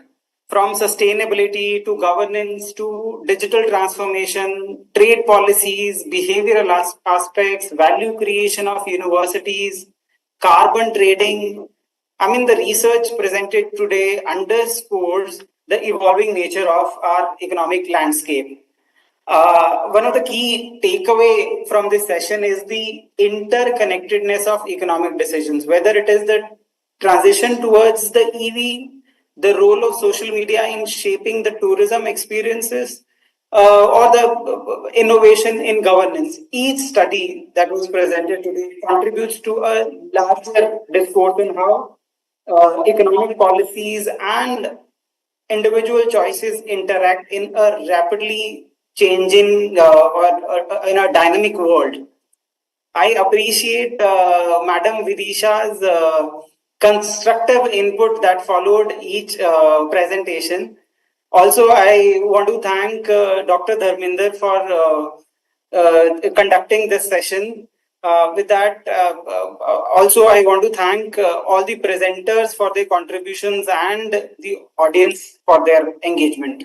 Let us continue these conversations beyond this session. With that, I want to thank and congratulate the team for smooth conduction. Thank you so much, sir. On behalf of our team, I would like to extend our sincere gratitude for joining us online. Your insights and contribution deeply acknowledged us and the session added the value to the session, and we truly appreciate your time and expertise. I would now like to invite my co-head, Ms. Ananya Gupta, to give the vote of thanks.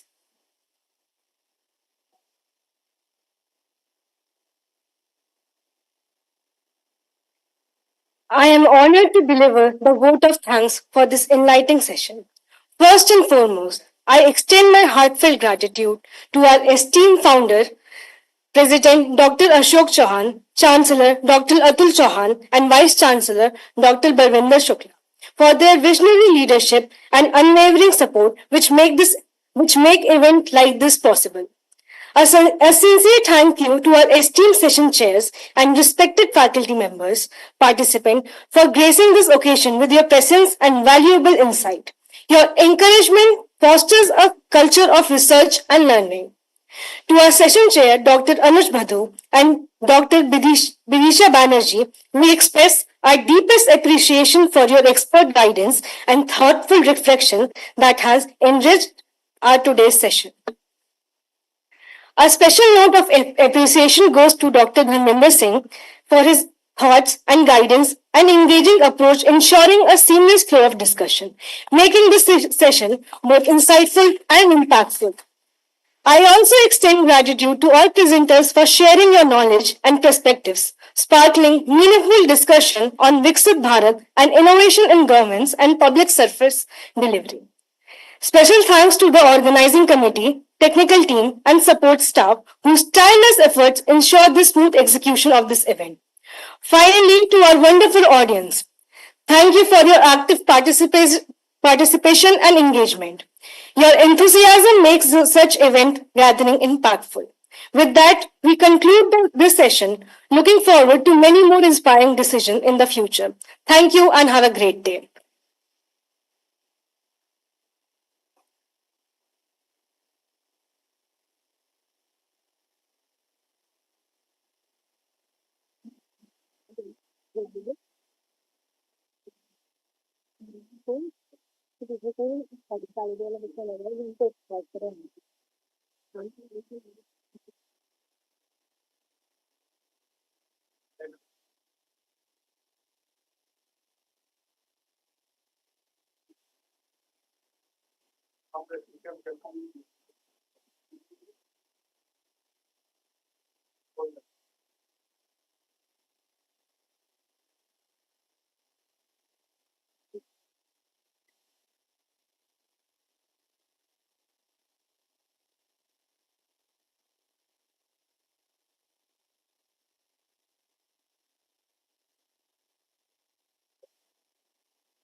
Joined us online, you all can leave. Thank you very much.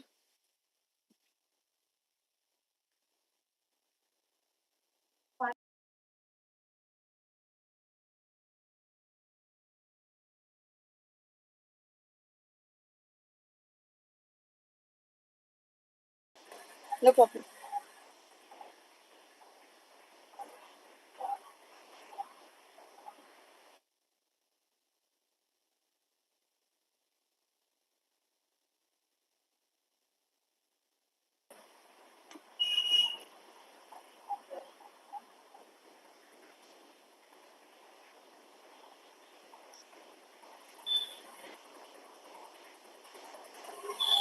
Kindly let us know Should I continue? change this out of the presentation.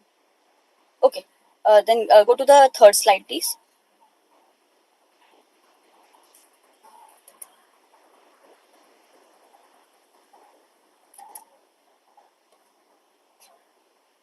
Have you changed the slide? Yeah, okay. Should I continue, ma'am? Please go ahead. Okay, thank you. So social media is actually a very powerful tool for inclusive marketing, helping brands connect with diverse audience and build brand loyalties. It breaks barriers and promotes sustainability in digital marketing. Strong digital branding enhances India's global image and drives economic growth. The meta ads help each varied demographic, supporting Viksit Bharat initiatives like financial literacy, skill development, and healthcare, and every other sector that is included in Viksit Bharat. Inclusive marketing also boosts domestic tourism, showcasing India's rich culture while contributing to sustainable and inclusive development. So there are multiple platforms, social media platforms that are being used, which come under Meta, which were formerly known as Facebook, which got rebranded in 2021, which are being used for tourism and for in every other sector, which comes under the, digital marketing. Can you please see the slide?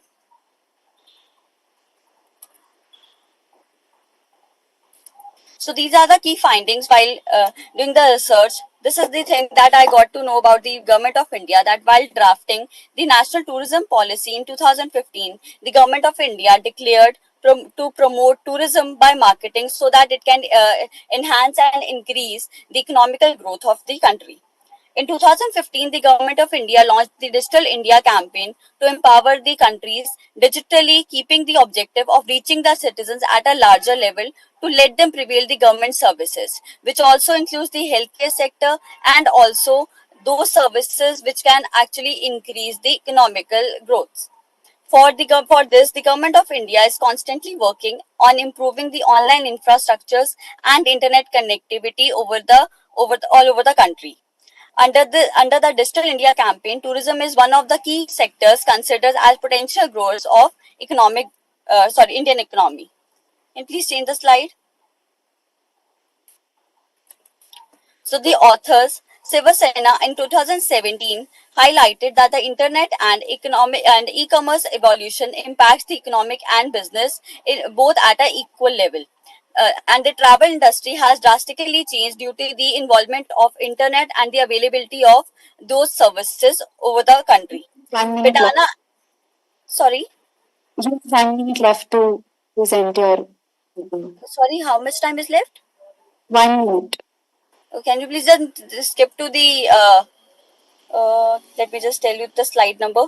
On slide number 12, so that I can actually show the business suite which can be used for ads. Sure. Yes, please. So this is the Meta Business Suite, which has multiple things. The major factor that have been included in this paper is the Ad Manager, which we can use to generate ads. There are three levels of creating an ad. One is the ad campaign, then is the ad set, and then the ad. Can you please change the slide? Please skip to the slide number 14.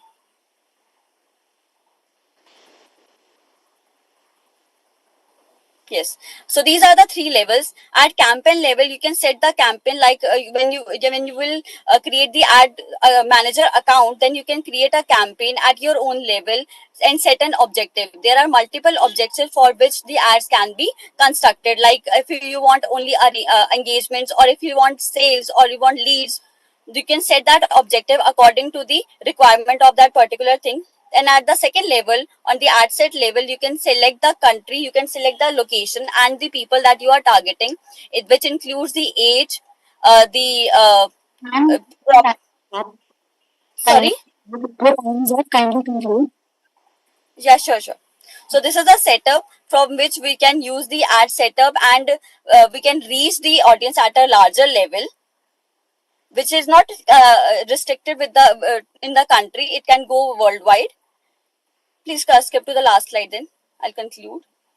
So inclusive marketing is essential for India's economy and social progress, ensuring accessibility for all, including the rural and underserved and underdeveloped, you can say, communities. And Viksit Bharat aligns with inclusive marketing by promoting digital inclusion and driving participations across all the sectors. And the Meta's marketing rule, which is the Meta ad and Meta business suits, that helps businesses and government initiatives reach diverse audience efficiently. And Meta suite can be used to create impactful campaigns. There are multiple sectors which are actually using this Meta ad tool for generating ads and reaching to a greater audience and enhancing India's global image as a leader in digital innovation and sustainable development. So, by integrating digital strategies with social responsibilities, India can achieve sustainable and inclusive growth. Thank you.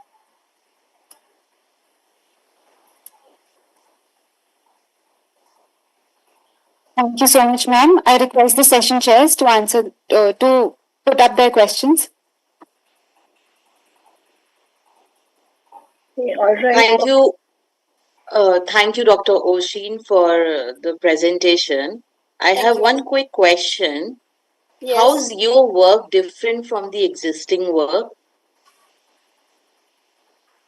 Ma'am, the analysis done for the audience differs from this. I had to skip those slides, but I have included the. Can you please quickly brief us about this? Yes, ma'am, sure. If you will go on, can you please share the slide again? Sure. Please skip to slide number 9 first.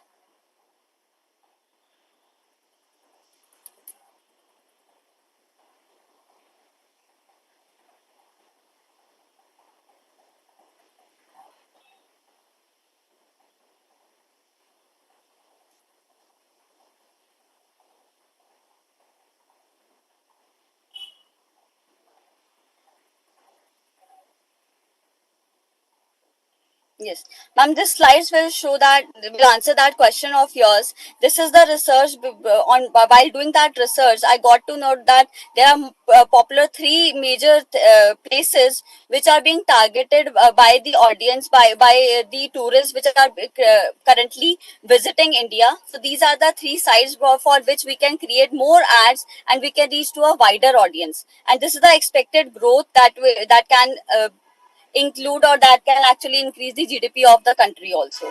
So these are the three places that we have found in this research that can be targeted through that ads. All right. Thank you.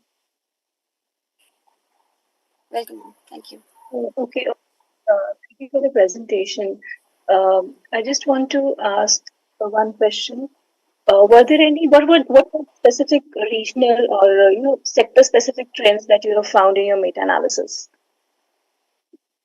Ma'am, I've restricted to tourism only because there are multiple factors and there are multiple, you can say, the fields in which are included in Viksit Bharat. But tourism is one of the key, you can say, the fields which the government of India is also focusing. So that is why I've restricted the research to tourism only. And what made you choose the Indian tourism instead of other? Ma'am, I go through the articles which were related to Viksit Bharat. If you will skip to a slide number 11, then please skip it. Yeah, you have given the tape. Yes, ma'am.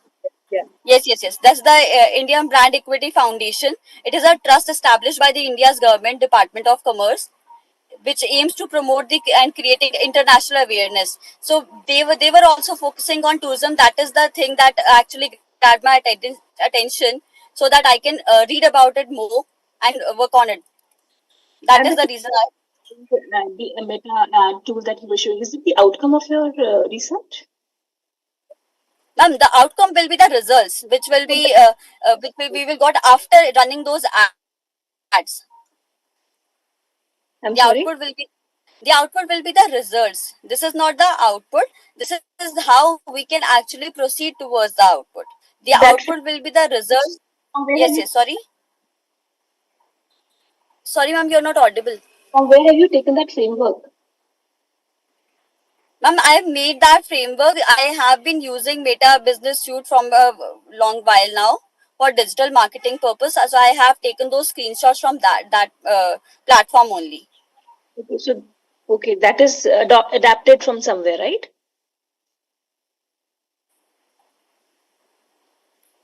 Am I not audible? Ma'am, your voice is not that clear. It is cracking in between. I'm sorry. All right, no, that's fine. Okay, you can please go ahead. Thank you so much.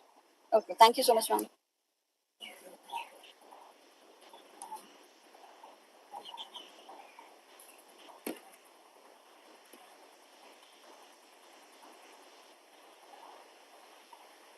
Thank you so much, ma'am, for your presentation.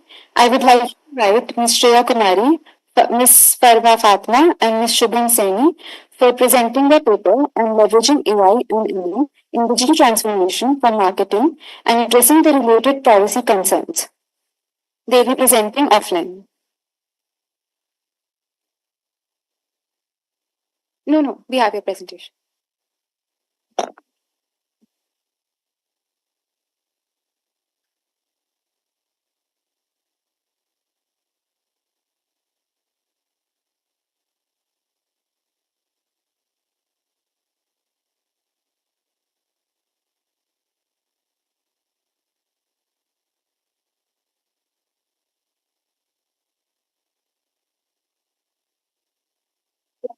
Everyone present here. Today I, Farva Fatma, and my teammates Shreya Kumari, Shubham Sani will be presenting you our research paper on the topic Viksit Bharat and Digital Transformation in Inclusive Marketing Group. So the first question which comes to your mind is, what is digitalization and how it impacts marketing? So digitalization is basically converting the given data or information into digital format using various technologies. In context to marketing, digitalization is moreover a tool which analyzes patterns and behaviors using machine learning and AI algorithms. But with AI comes the risk of data breach.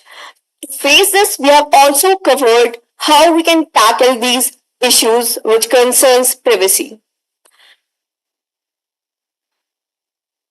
So, what is the role of AI and ML in personalized marketing?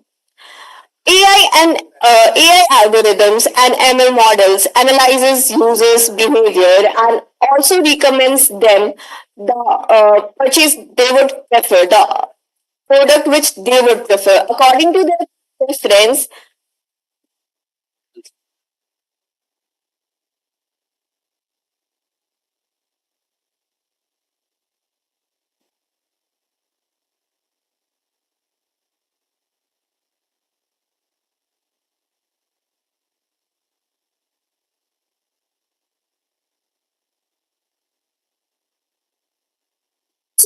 Chatbots available 24/7, which makes the user feel that they are heard and their issues have been the issues. The voice is not at all audible. It's not clear at all. These factors play a huge role in getting loyal customers. So it helps big business houses in a very huge manner. So now my teammate Shreya Kumari will be taking over. As we can see, as we know, the marketing today is driven by data. The data is the most crucial element for marketing strategies. Companies collect user data using tools like forms, surveys, feedback forms, and analyze them using data mining tools, data visualization tools, and business intelligence models. They use softwares like Tableau, Power BI, Mention, Apollo, and Clearbit, etc. Another strategy is targeted personalized campaigns. It involves considering individual needs, interest, and behavior. This approach shifts away from the traditional one size fit for all strategy and promotes inclusivity. Inclusive marketing channels are another effective way of creating content that reflects cultural nuances and avoids cultural appropriation. Example, brands like Angaka and DBH produce clothing that is inclusive in sense of size, is affordable, and is also sustainably developed. companies to consider user data as a highly sensitive information and follow security protocols to protect it. This builds trust and transparency between the consumer and provider. Data theft and loss are very common phenomenon nowadays. Thus, companies should be better measures to optimize user data protection. Measures like multi-factor authentication, regular security audits, and secure communication protocols like SSL and TLS can be taken. Inclusivity in India. Inclusivity in India also means bridging the gap between population, while urban Indian population is more benefited through these digital marketing techniques. This can be regional language on digital platforms, providing the cosmopolitan. And also, there is an initiative taken by the government, that is the Bharat initiative, which is an excellent approach to connect more and more people from India. Consumer behavior. If we talk about consumer behavior, it has been heavily impacted by digital transformation, especially after COVID. An average consumer has started preferring e-commerce platforms over offline shopping due to sheer feasibility. Used to go offline shopping nowadays. Thus, businesses are now operating on hybrid modes, that is both online and offline. Now, I would like to invite them for the next slide. All right. So when we talk about sustainability in digital marketing, what we are talking about is how new business models have emerged that lay focus on sustainable growth. What this means is that as a company expands, as it's using its resources, they cannot keep this up forever. At some point, the resources are going to run out. But the company needs to hit certain profit margins in order to stay alive, in order to stay profitable. So what they're doing is they're throwing in these novel business models that are making good, efficient use of corporate resources while also guaranteeing that they hit those profit margins that they have set. These models are designed to be scalable. All right, so skipping all of that, let's move on to the conclusion, which is that Viksit Bharat is a program that aims to convert India into a developed country by 2047. In doing so, we are in terms of marketing, we are making use of sustainable business models. We are making sure that we are lessening our impact on the environment, and we are bringing in inclusive growth. That means that we are marketing to more and more people, a wider audience, and all that good stuff. All right, and that's about it. Thank you.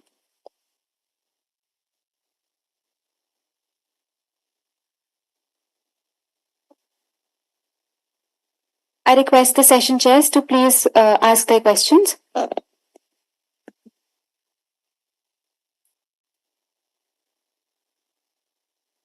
I thank you, Shreya and group, for the presentation. I really like the slides. I have one quick question. In the beginning, I could not concentrate much because of buffering, but anyway, so your title suggested that you'll be addressing privacy concerns, and maybe I missed that part, or you missed that, I don't know. So can you please talk about the privacy concerns in digital marketing? Yes, sure, ma'am. Actually, we have not much included in our PPT, but in our paper we have mentioned different privacy concerns. That is like data theft, ransomware, hacking, occurrence that has happened in the past years on big data companies, like big companies that use user data as their main tool for marketing. And also we are suggesting some protocols and some measures that can be taken by the companies, like multi-factor authentication and internet protocols, security protocols, that is SSL, that is socket security network and all, secure their data. They can also use authorization, authorization. They can also audit their security information regularly to secure these information about the users. Can you? And yeah, there's also a lot of consumer privacy protection legislation that's being made. I'm sure you are familiar with the GDPR. So there is push from hacktivist groups to kind of avail that sort of protection everywhere in the world and not just in the countries belonging to the EU. So that is another thing that can be addressed when it comes to privacy concerns. Yes, ma'am. Do we have any other questions? Thank you. Thank you, everyone. I'll start with a very basic question that what research methodology is used in the study?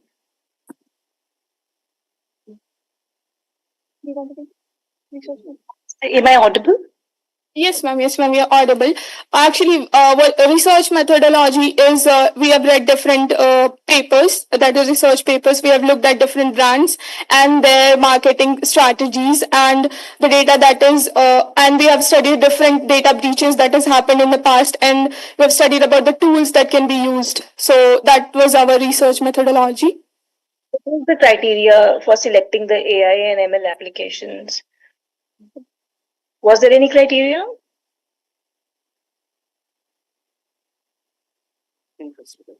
Was there any criteria for selecting the studies and reports, whatever details or you have studied? Ma'am, the criteria that we focused more on was that how companies can focus more on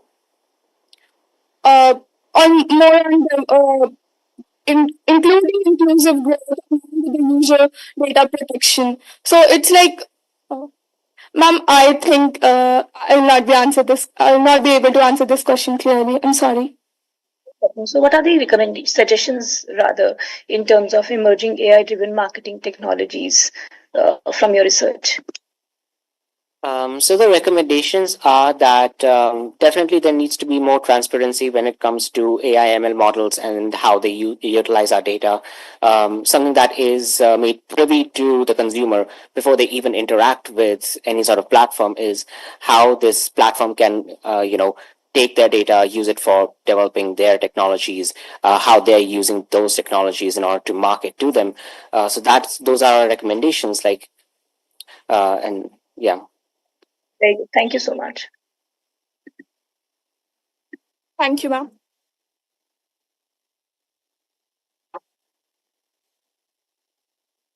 Thank you so much for your presentation.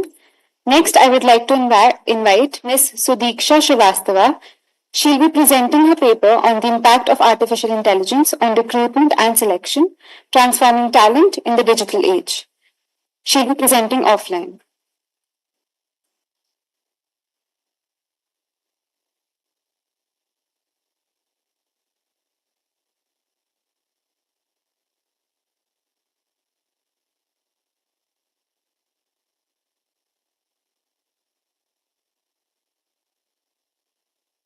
Good afternoon, everyone. Today, as Sudiksha Srivastava of MB students of Amity University, I'm here to present my ongoing research on the topic, the impact of artificial intelligence on recruitment and selection in transforming talent in digital age.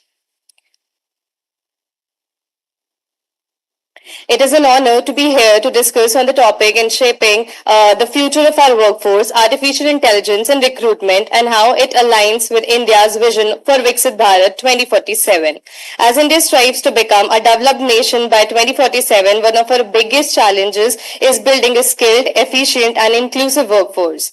AI in recruitment can play a transformative role in achieving this vision by ensuring that hiring is faster, smarter and fairer, allowing the companies to unlock the full potential of India's talent pool. Today, I will discuss on how AI is shaping recruitment, the challenges it presents, and how it is responsible use can contribute to India's journey towards Viksit Bharat. The identified research gaps are despite AI's growing presence in recruitment, certain areas remain unexplored, such as the effectiveness of AI in reducing hiring biases, empirical comparisons between AI driven and traditional hiring methods, legal and ethical uncertainties in AI-driven recruitment, and limited case studies on AI's role in recruitment across global companies. Now, research insights on the AI hiring. My study follows a mixed methods approach combining qualitative and quantitative analysis, and I have focused on AI's effectiveness, fairness, and legal aspect on hiring. Data collection was based on primary data, that is survey of HR, interviews with managers, etc. Secondary data, industry reports, and academic research. And data analysis consists of qualitative and quantitative analysis. Quantitative consists of a statistical tool like SPSS, that is statistical package for social science, and Excel for measuring AI's efficiency. Qualitative thematic analysis for of experts interview. So AI's Viksit Bharat 2047 for economic growth and employment generation, the AI hiring can enhance efficiency for businesses and government agencies, promote merit-based recruitment, reducing bias and improving diversity, support Skill India and Digital India, ensuring talent meets industry needs, boost startups and MSMEs, helping them to hire right talent quickly. AI and future employment in Viksit Bharat. It can, to achieve a vision of Viksit Bharat, we need to work that is skilled, diverse, and empowered. Here's how we can contribute towards that. Supporting government job programs, that is AI, can be used in government hiring to ensure transparency and efficiency, reducing corruption and favoritism. Helping rural and semi-urban job seekers, AI-driven platforms can connect rural youth with job opportunities beyond their local region, supporting the goal of inclusive development and strengthening India's position as a global talent hub. By adopting AI in hiring, India can attract global businesses and investment, creating millions of new job opportunities. AI as a pillar for Viksit Bharat. In conclusion, I would like to say that AI in recruitment is not just a technological advancement, it is a nation building tool. If used wisely, it can help India streamline hiring for economic growth, promote fair and inclusive employment, support Skill India, Digital India missions, ensure startups and MSMEs thrive, build a globally competitive workforce. As we move towards Viksit Bharat 2047, we must ensure that AI-driven recruitment aligns with our values, fairness, ethics, and inclusivity. The goal is not just automation but empowerment, a future where every Indian, regardless of background, has access to their job opportunities. Together, by combining AI's efficiency with human judgment, we can create a strong, skilled, and prosperous India, a truly Viksit Bharat. Thank you.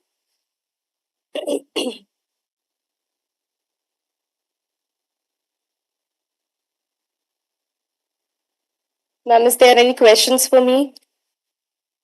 Yeah, thank you so much for the presentation. I have one quick question for you. Can you please tell me about the possible challenges that one may face in using AI in the recruitment process? Okay, ma'am. The challenges can be that nowadays, due to transformation in technology, so every person or every industry is not that technologically advanced to use such kind of technology.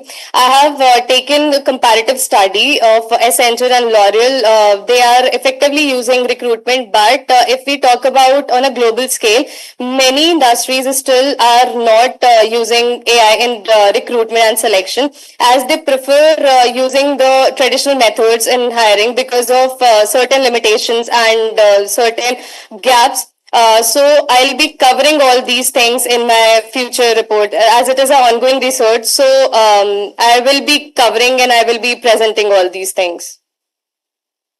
All right. Thank you. All right.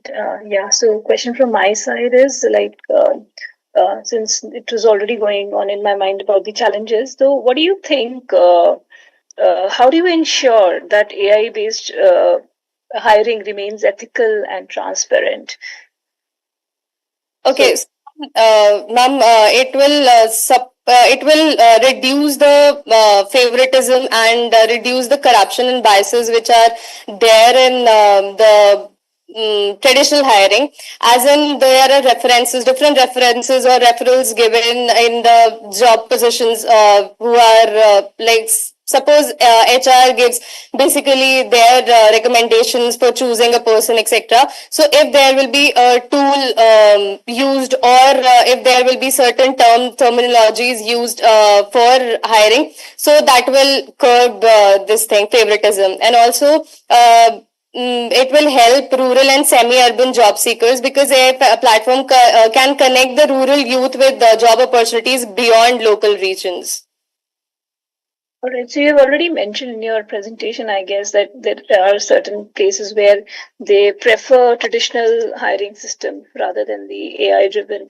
So how do you think, what are the risks associated with over reliance on AI if we take the, point of view of those organizations which are still following the traditional methods? Ma'am, it can be that traditional methods are followed from a long time. So obviously, it has some loopholes. But again, if we talk about AI, so AI can also have some loopholes. Like there can be data confidentiality and AI's fairness, and then their consent on how data is to be shared to other people, etc. So yeah, AI can be a barrier, but then if AI will be used, then it will help the young population to grow more and to grow smoothly. All right. I think this is still in continuation, your research. All the best. Thank you so much. Thank you so much, ma'am. Thank you.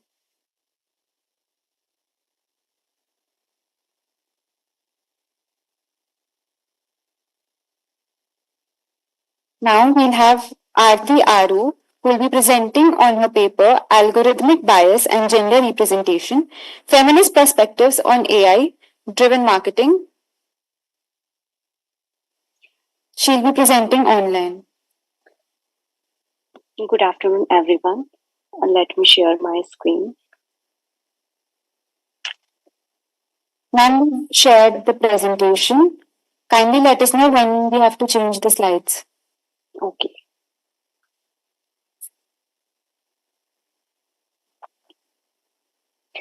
Good afternoon, everyone. My name is Aarti and I am a research scholar from Department of English, Manavratna International Institute of Research Studies, Faridabad, under the supervision of Dr. Swati Chauhan, Associate Professor, HOD, Department of English, Manavratna International University. Please move the second slide.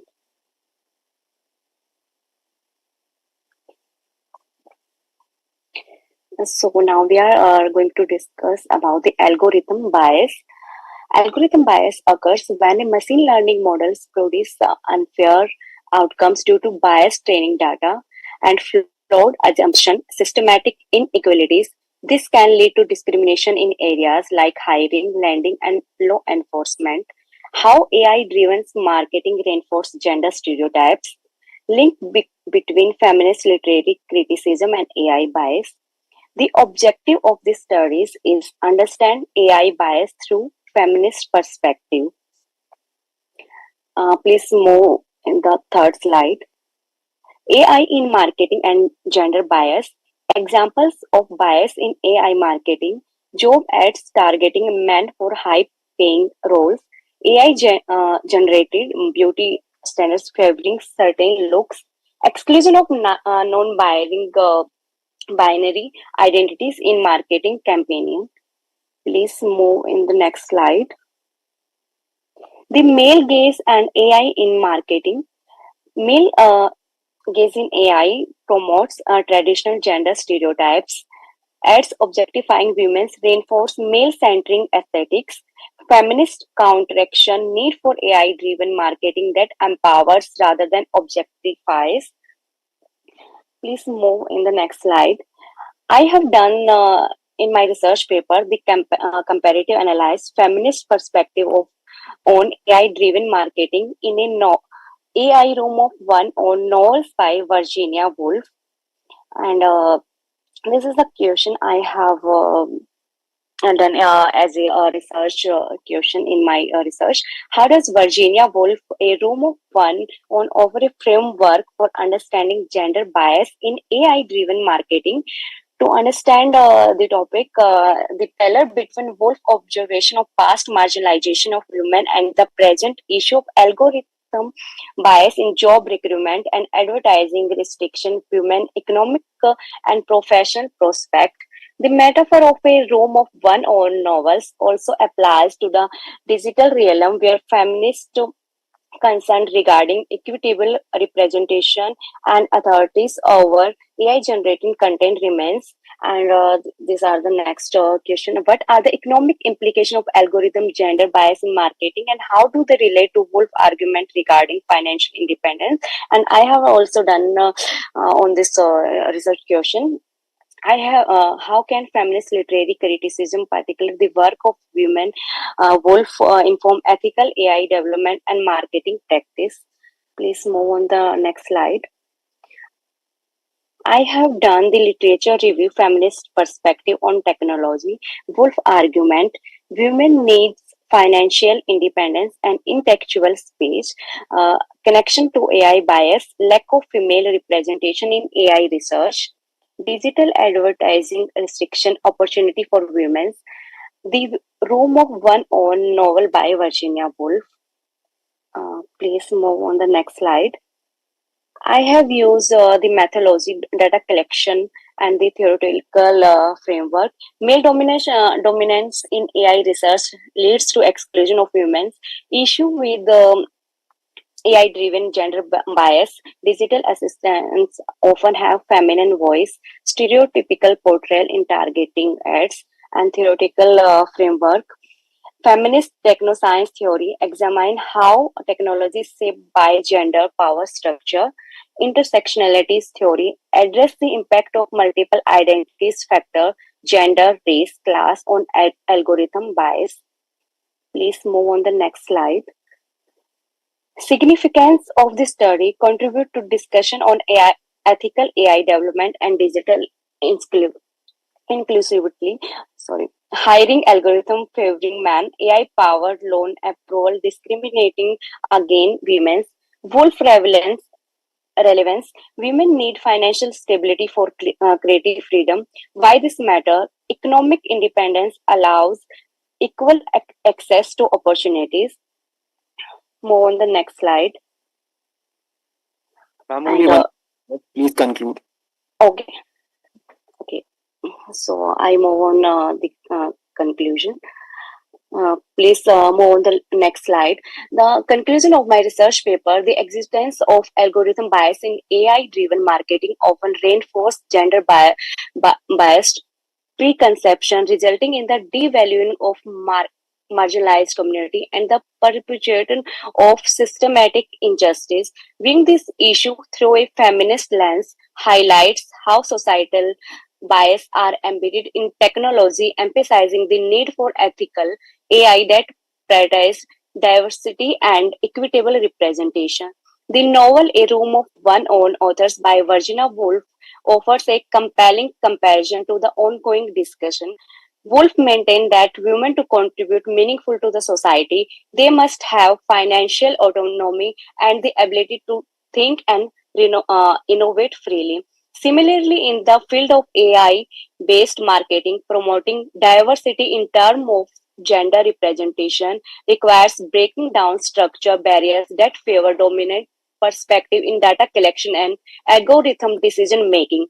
Just as Woolf criticized the exclusion of women from literary and intellectual space, feminist critique of AI reveals the exclusion of marginalized voice in the digital economic. Therefore, addressing algorithm bias is not simply a technical issue, but a vital matter of equality, empowerment, and the right to shape the digital landscape. Thank you, everyone.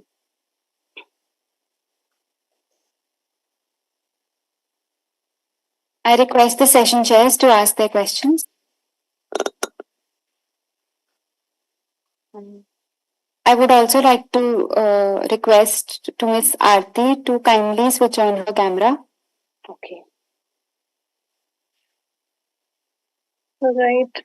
The question from my side is, when you were researching about your this thing for your research paper, so were there any specific industries you found that were more prone to gender bias in AI driving advertisement? Were there any specific industries?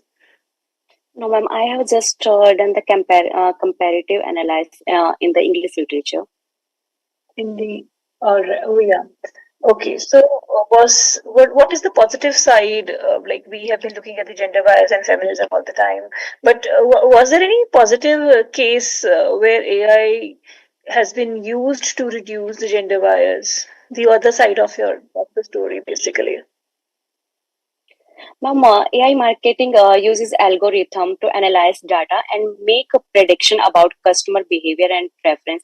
But sometimes it create the biasness between the genders.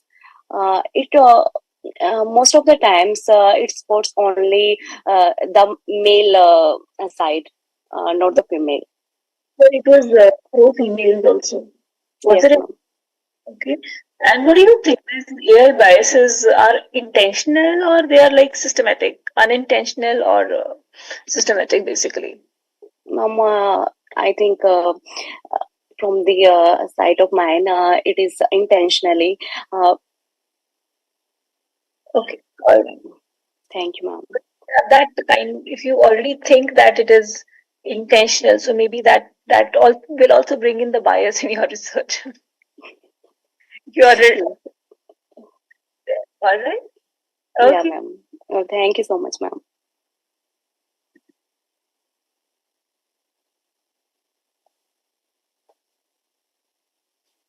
Up next, we have Ms. Shraddha Verma, who will be presenting offline on the paper, Bibliometric Analysis of Literature Review of Socio-Economic Development through Skill Learning.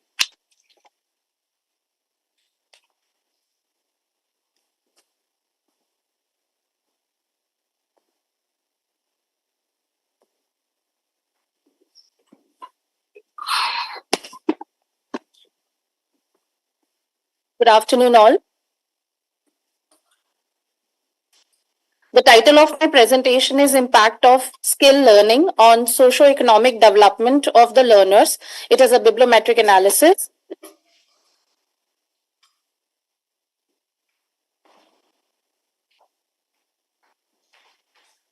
First, we will start with the idea of skill learning. It's actually a process of learning of acquiring the practical knowledge along with the theoretical background.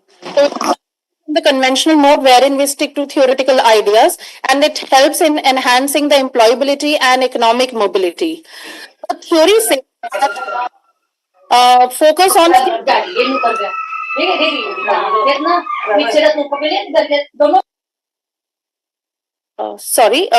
theory says that skill learning is essential to reduce unemployment, promotes inclusive economic growth, and it helps in bridging the skill learning gap between industry demand and workforce capabilities. So, with this idea, the research objective of this paper is to map the evolution, trends, and impact of skill development programs on economic growth, and also to identify the key research themes and obviously the contribution of the influential authors and the geographical distribution of the studies. The summary of this literature is actually given through this picture, wherein we are going to start with the socio-economic overview, because that is how the literature has started the discussion on this. Then it has actually discussed the relation between skill and employment, focusing on the informal economic skills also, and then the impact on economic growth. It was also highlighted the barriers to the skill learning, and then finally discussing some policy supports which are already a part of the literature. The key themes from my literature review are stated in these 4 categories. First, the theme that has been highlighting in the literature is the impact of vocational training on employment. So this is the conclusion that we have actually deduced from the literature review, that there has been a strong correlation between vocational education and job market. Secondly, there had been many case studies wherein of the economies on the global level which have shown that through vocational training, there has been a significant reduction in unemployment also. The second theme which has been a highlighting part of literature is the role of digital skills and entrepreneurship. So it has been seen in the studies that digital transformation can lead to reshape the workforce demand. And secondly, if there is a growth in online education and coding and boot camps, then there is actually a significant impact on digital entrepreneurship also. The third theme which has been a highlighting one is the challenges in this whole process of imparting skill learning and development programs. So there has been seen that a lack of standardized curricula has actually led to some significant barriers, outdated training models also. Second is there has been an issue of accessibility and funding, especially with respect to developing nations. And the last theme which has been a part of this literature review, which is very highlighting in nature, is the gender and regional disparities in the whole process of skill learning, wherein the marginalized groups and women have faced systematic barriers. And secondly, there has been an urban-rural divide. The methodology of this whole paper has been that the time period is from 2000 to 2024. The academic basis that we have used database is Scopus, WOS, that is Web of Science, and Google Scholar. Then the whole process of inclusivity and exclusivity has led to shortlisting 60 articles that will going to be discussed in the upcoming slides. The entire research has been highlighting the keywords, that is socio-economic development, skill learning, vocational education, economic mobility, and poverty elevation. The software for this bibliometric analysis was Viewer for citation mapping, and this entire analysis has actually extracted the details of the publication year also, authorship, journal source, keywords, and citation counts.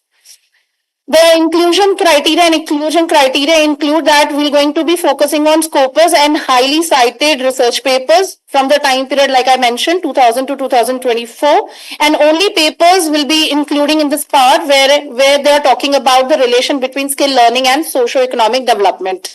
So the non-peer-reviewed publications such as letters, abstracts, editorials, and other parts have been excluded. This is the Prisma model that I have actually summarized in, wherein we started off the discussion on the basis of around 3,500 papers, and then after screening and eligibility and using these criteria, the final list, our shortlisted, included only 60.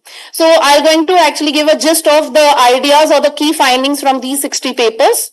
This is actually just an overview of the distribution of the papers over the time period. So as we can see that it is very clear that in the last 2022 to 2024, the papers on the basis or on the skill learning and social economic development have been many more. In the initial years, they were actually not very good in number.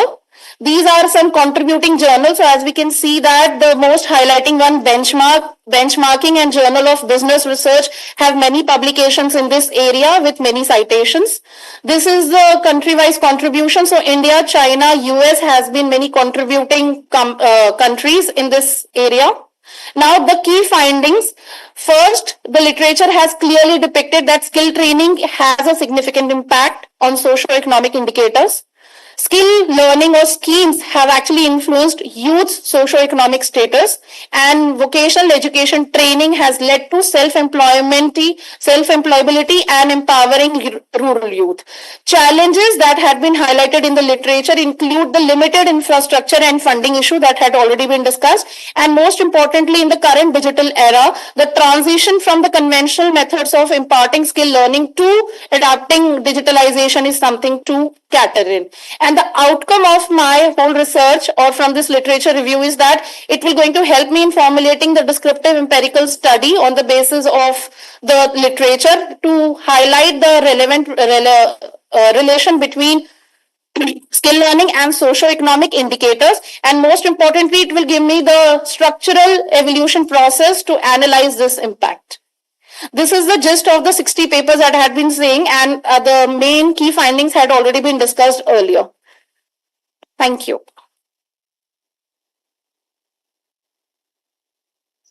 Ma'am, can I have? Yeah.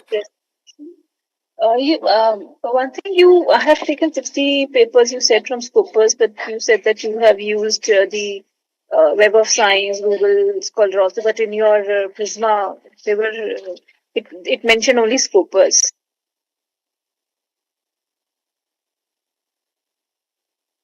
Actually, it is from the three sources. Ma'am, am I audible? Yeah, you are audible. So, were there any gaps or themes? What were the emerging themes and research trends that emerged from your bibliometric analysis? Ma'am, the main theme that yes, ma'am.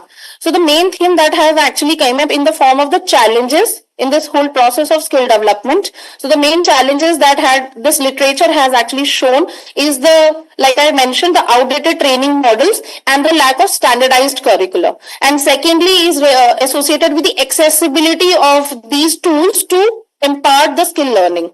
And secondly, the most important research gap that I have found is a lack of empirical studies to support this relation. So the literature have actually used the case studies, but this will going to be a part of my future research, wherein specific to the skill learning programs in India or any other country that I'm going to focus on, and that will be actually the base for me because literature has already shown that there is a positive relation.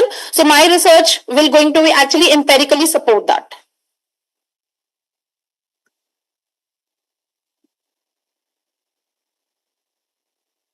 Ma'am, any other question?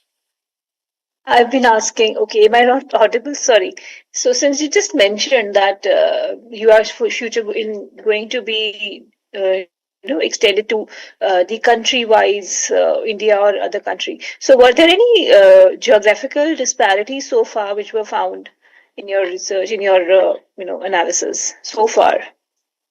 Yes, ma'am. It means it could not be called as a disparity, but like the slide is highlighting that there had been majorly 3 countries which have focused their research on this particular aspect, like India, China, and US. But maybe Brazil, Spain, France, Italy, they had been actually contributing. Like maybe it could not be actually up to the mark, wherein the top 3 countries are actually working in this direction.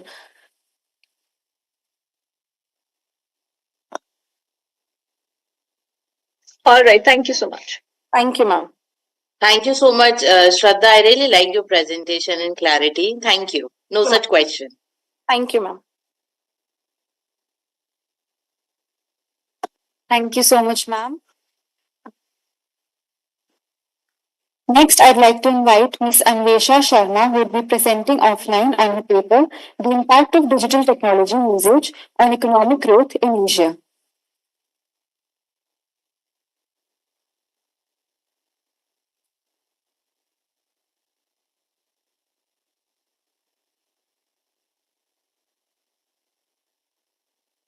Good afternoon, everyone. Am I audible to all of you?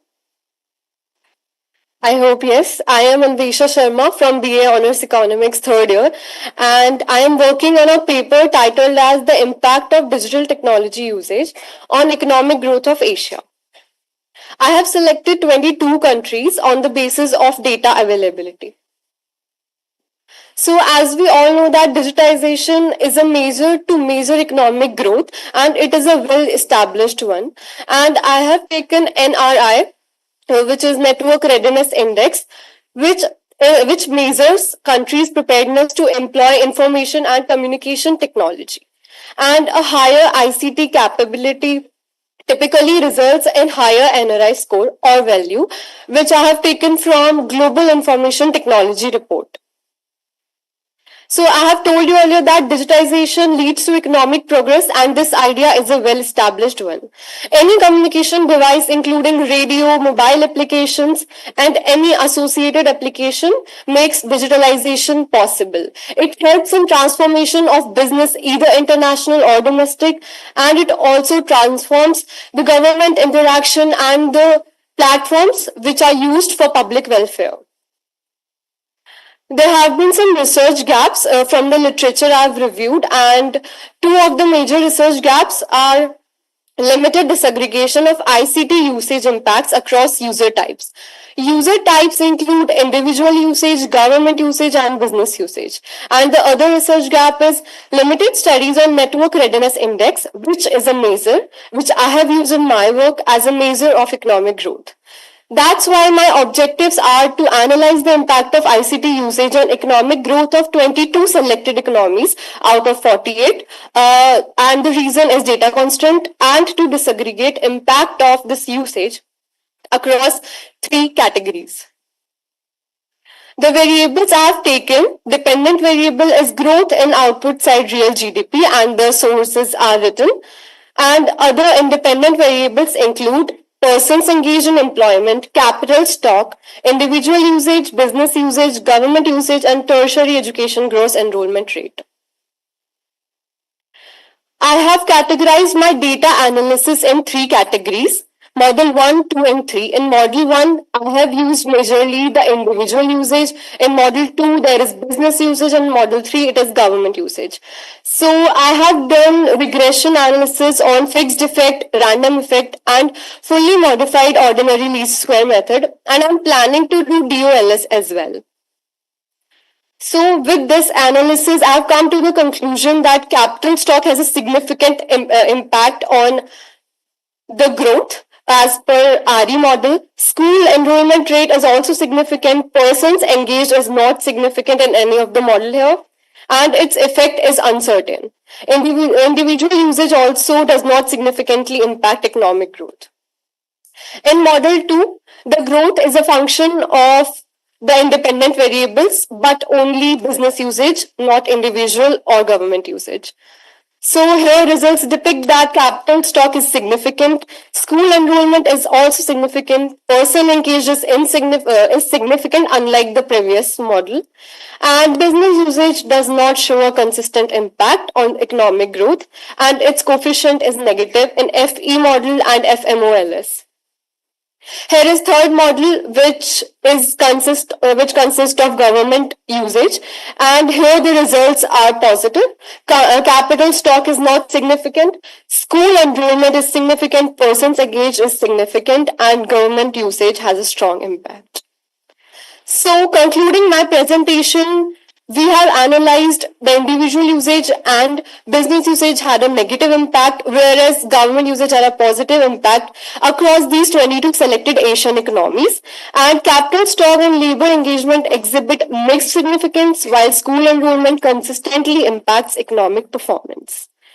Thank you, everyone.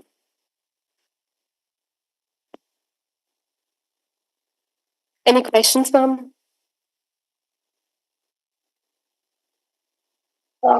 Just one question, how, from your perspective, that digital inequality or digital divide can be addressed through inclusive growth? Okay, ma'am. First of all, I'd like to address the digital divide and digital inequality in rural and urban areas. I faced so many constraints while collecting the data. And I have seen that there was less of the data availability because of the less usage of digital infrastructure, and I have also seen the digital inequalities in those urban areas, while in school enrollment rate and employment rate also I have seen many of the uncertainties in those areas as well, which in my opinion signifies and depicts the digital divide of India particularly. Did you find any difference between developed and developing economies within Asia? Yes, ma'am. In developing economies, there is a concept I have. Actually, there are two concepts that I've read about. First is productivity paradox. In developing economies, there was increase in the growth while there was increase in individual usage, and vice versa in developed economies. And also there is a difference between ICT advanced economies and ICT growing economies. The latter one is developing economies and former one is developed economies. I've also seen some significant impacts of all the variables in economic growth in those two categories. And I also read some papers about it.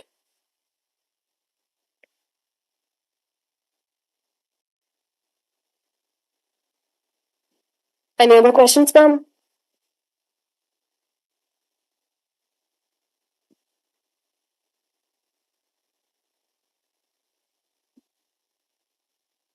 Ma'am, are we audible to you?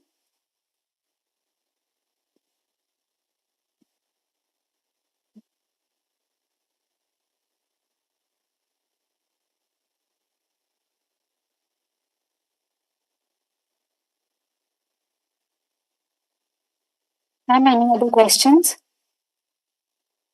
Not from my side. No, Thank you. no, thank you. Thank you, ma'am. Thank you, everyone.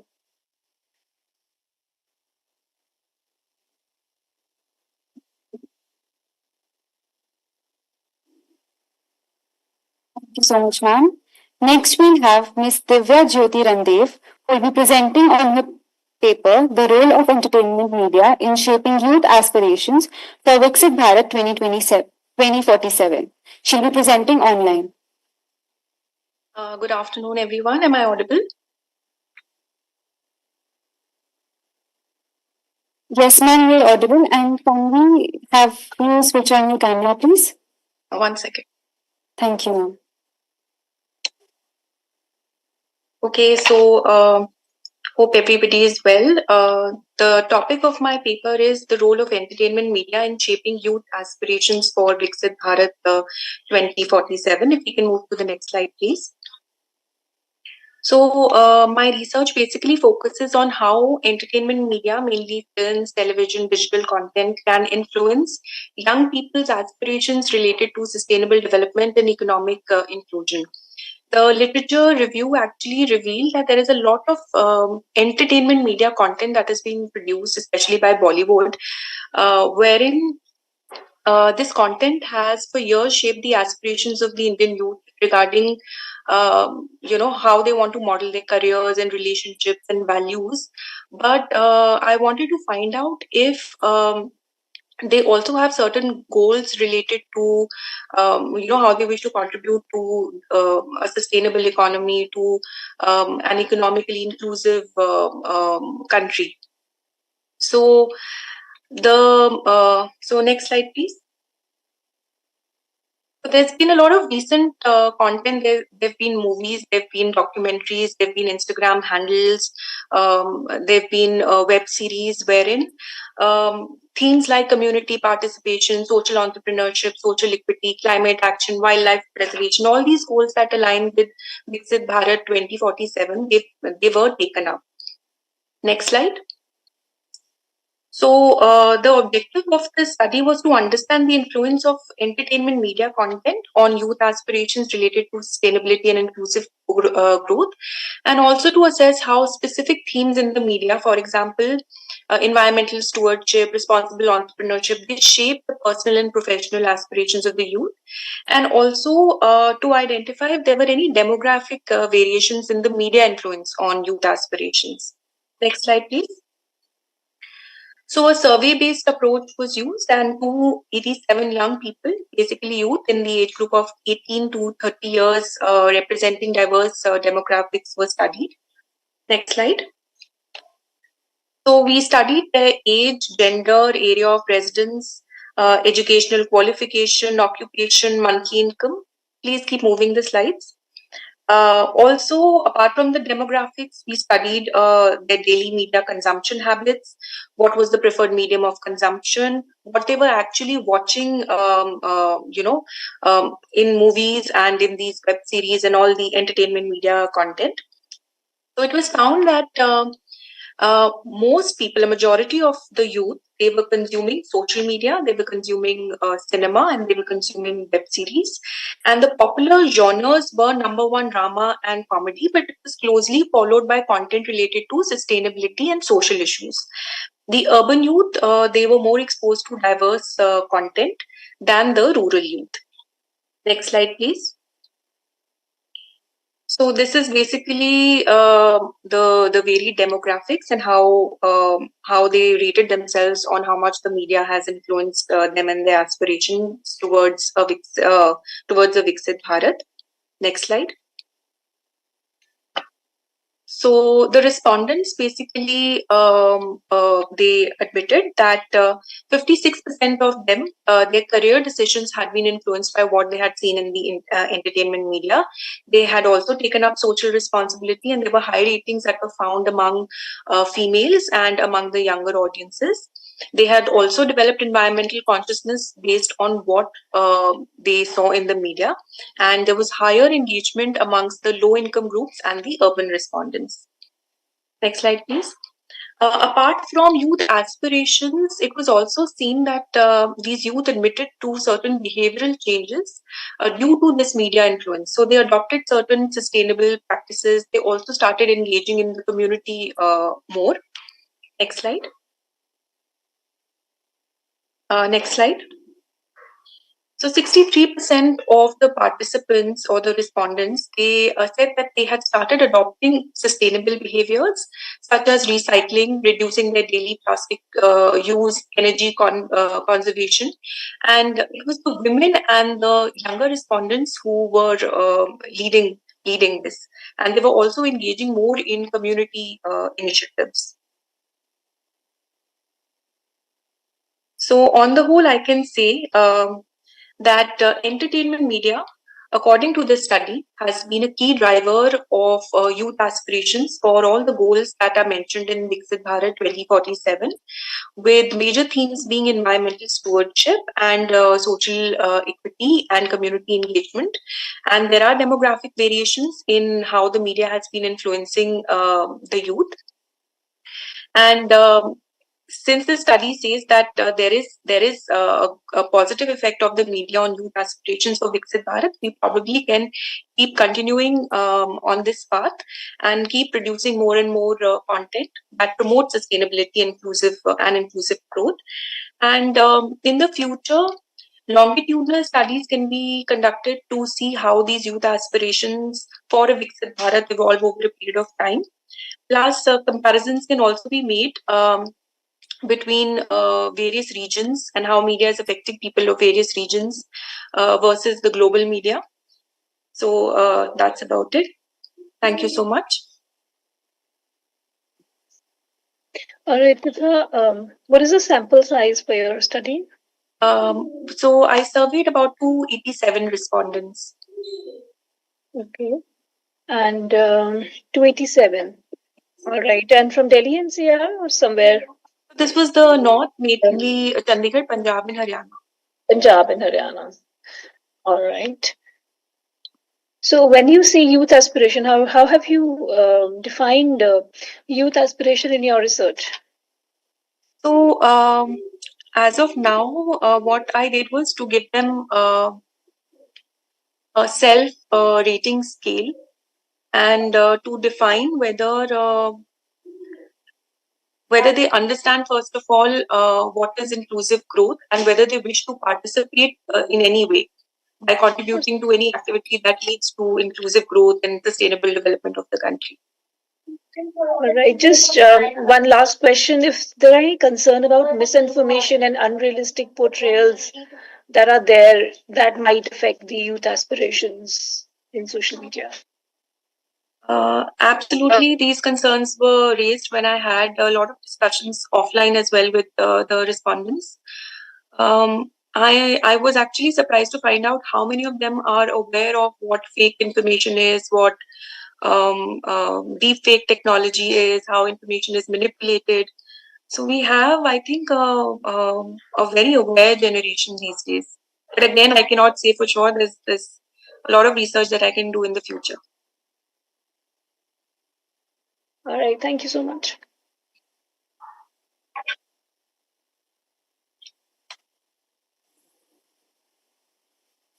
Thank you so much, ma'am. Next, I would like to invite Dr. Dhananjay Singh Bisht, and Dr. Begna Kalyan Nayak, who will be presenting the paper online on the topic Ideas from the Evolution of Design Thinking for the Viksit Bharat 2047 project. Okay, good afternoon, everyone. I hope I'm audible to everyone.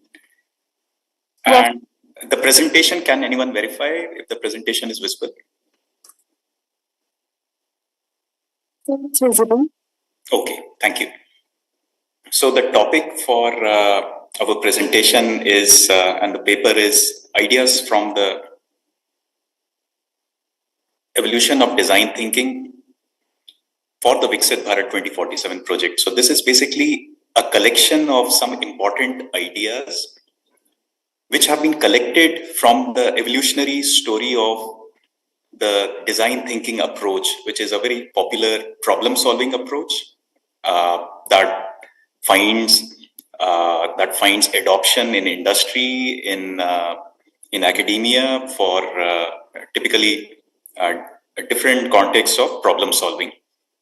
So we analyze the history of design thinking, and it is in the context of the evolution of design thinking that we picked up some of the core ideas.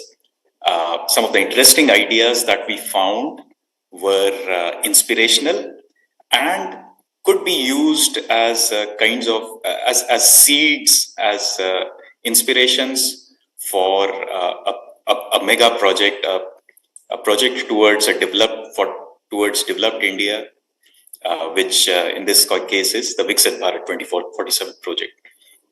So the contents for this presentation are going to be some introduction, where I'll very quickly go through some of the important ideas. Number one, the idea of planning the future itself.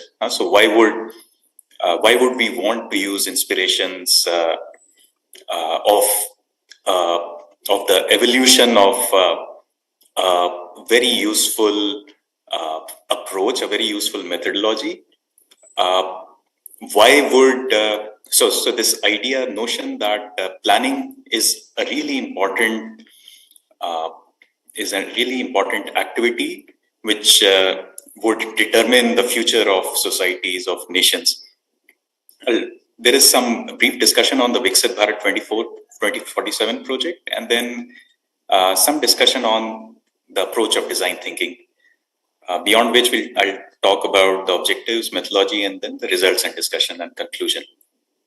So in the context of the introduction, why is planning the future an important activity, an important task which needs to be given a lot of attention, a lot of focus by the governments, institutions, public at large of a country, of a nation. So, we have talked a little bit about the role of what are popularly referred to as missions. So, for example, Viksit Bharat mission or Atmanirbhar Bharat mission. So, the idea of defining, framing, and then implementing some of these missions, and then the role they would play into actually translating realities of countries, nations, or at the ground level have been discussed here. And some of the examples would be the Green Revolution in the context of India, then the PM Kisan mission, Paramparagat Krishi Vikas Yojana, which is again a project and then a mission.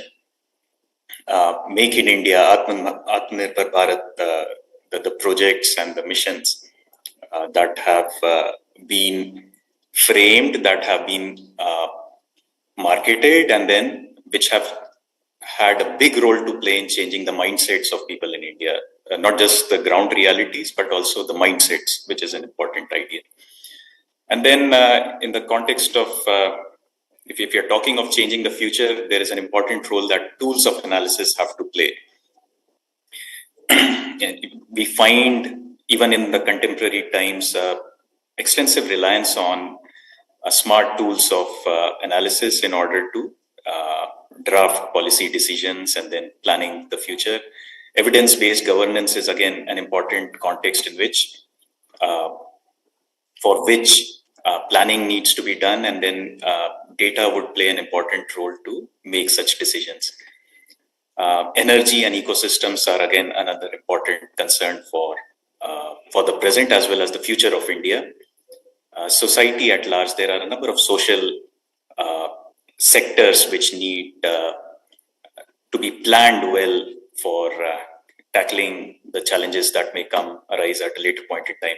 Intergenerational equity is one of the contexts. I would like you to wrap up your presentation, please. Yes. So Viksit Bharat Project 2047 is an initiative of Government of India currently, and which aims to achieve a developed India by the year 2047. And strategic pillars are the youth, poor, women, and farmers.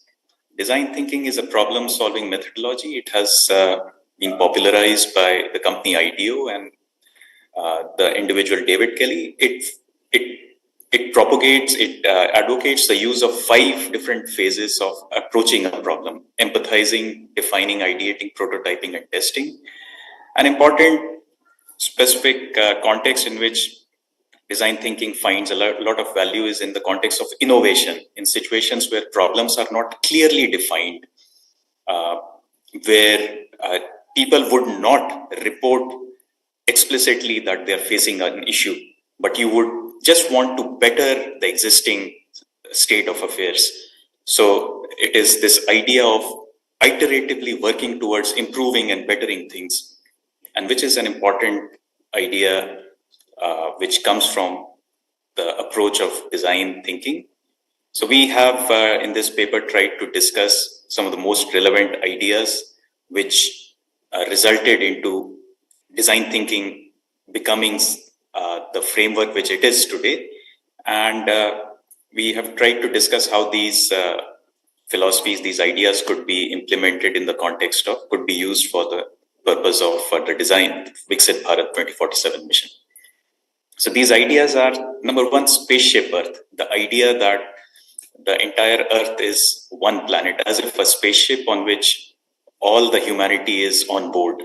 So this is an important idea.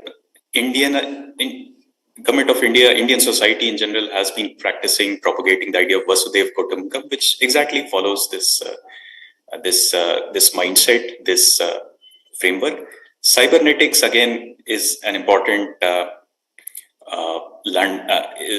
stage in the evolution of design thinking.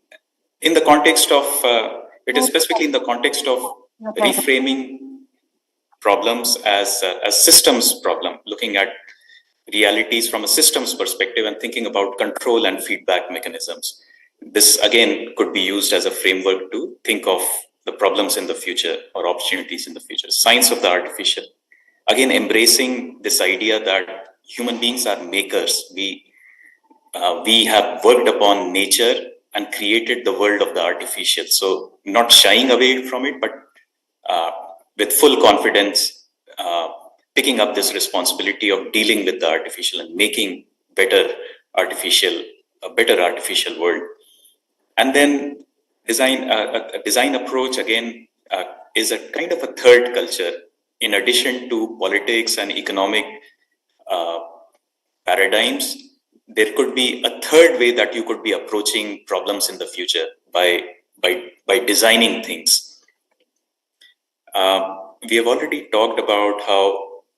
Wrap up your presentation. Your time is up. Sure. So I'll just wrap it up. So some of the concluding thoughts would be that one of the slogans of the Viksit Bharat 2047 project is a move towards Amrit Kal, India 2047. So what we would claim is that Amrit Kal is not just a static final state, but it is a mindset of innovation and continuous improvement. And people and institutions should adopt this idea in the times to come. So with this, I'll conclude my presentation.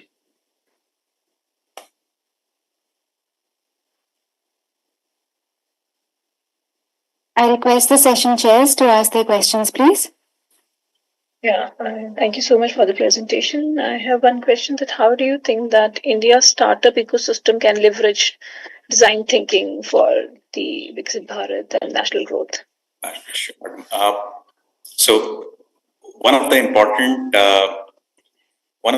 directions that we are stressing in this paper is upon the idea of uh, a solution focused, action focused, quick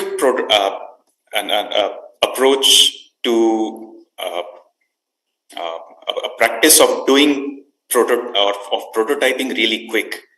So believe in this idea of making and prototyping without spending too much time on analysis, straight away getting to the point of ideating, taking in user inputs, and then ideating, and then developing prototypes and testing them out really quick, and then iterating again quickly. So when you're talking of the startup ecosystem, it would benefit heavily if this practice of quick prototyping and then iterations is a practice that they themselves would follow, or the government, the policies could support this kind of activity, and this could also become part of the training. You believe in prototyping in action, and if needed, you iterate, if you improve upon things, but do not stop, do not halt, do not take too much time in analysis. Thank you so much. Thank you so much, sir. Thank you. Lastly, I'd like to call Ms. Yashasvi Sharma, who will be presenting online on a paper, Empowering Women in Small-Scale Industries Through Digital Literacy, an analytical study of security benefits and socio-economic empowerment, with special reference to Indore, Madhya Pradesh.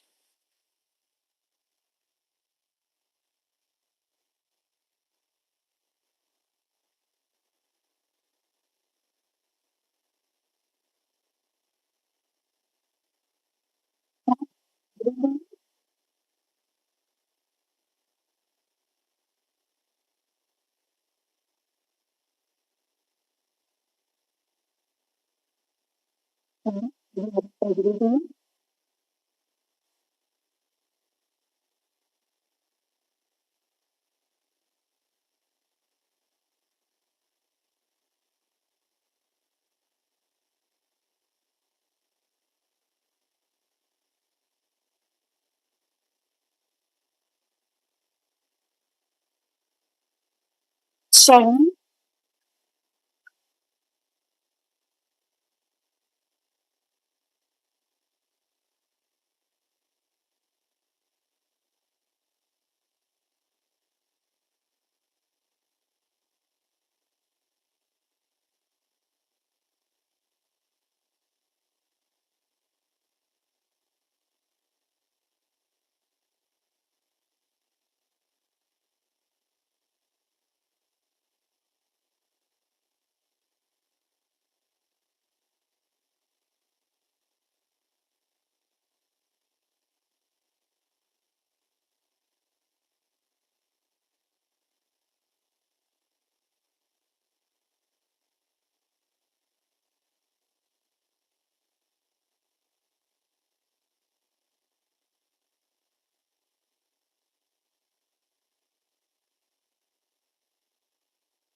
Shasvi ma'am is having technical issues. She'll be joining in a minute or two.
We'll wait for another minute and then we'll end this presentation.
How much time is it going to take? It's almost time.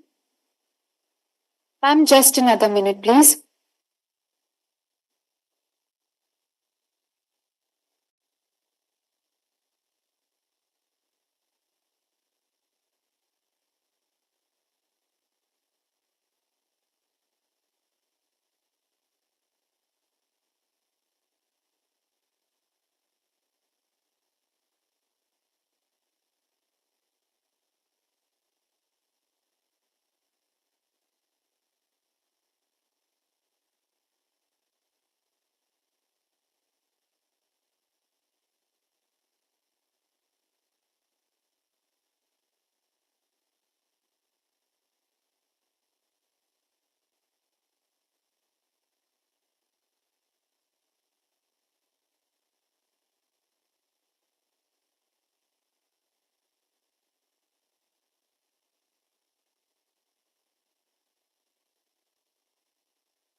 Apologize for the delay, but due to some technical issue, Ms. Yashasvi will be presenting her paper.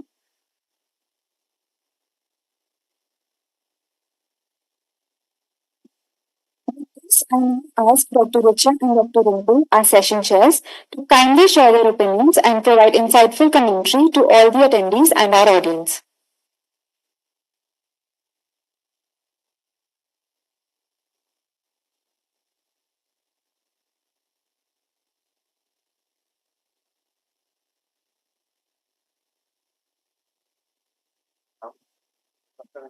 Are we going ahead with the presentation? No, ma'am. Due to some technical issues, she won't be able to join and present her paper. Okay, all right. So we are going to end the session now? Yes, sir. I apologize, ma'am. All right. Would request you to kindly provide and share some of your opinions and insightful commentary to all of our attendees and audience. So we have to conclude the session, right? Yes, ma'am. All right. Okay. So first of all, I want to extend my sincere appreciation to all the presenters who have presented their valuable contribution. Each presentation shed light on very critical aspect of digital transformation, AI technologies, strategies, inclusive marketing. There was a lot of that was covered in shaping India's path towards more sustainable future. And there was a meta-analysis on inclusive marketing, impact of AI, ML, and there were we have been talking about the privacy concerns and everything. So these discussions are not just theoretical; they are very, very practical and carry significant, impact and implications for the real world.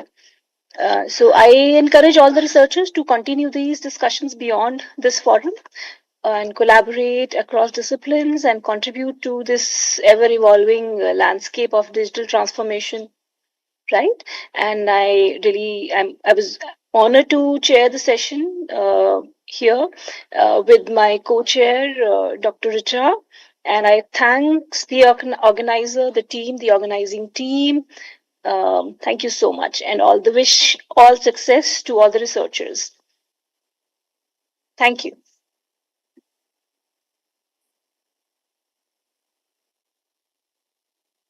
John?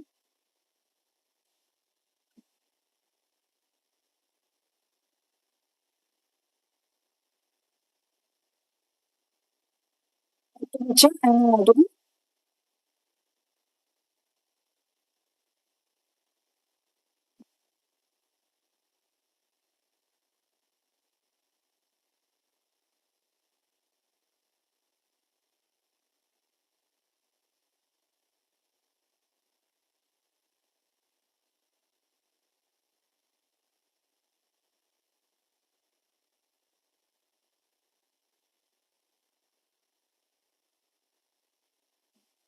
Thank you so much, Rimple ma'am and Richa ma'am, for your insightful remarks. We would surely take them into account.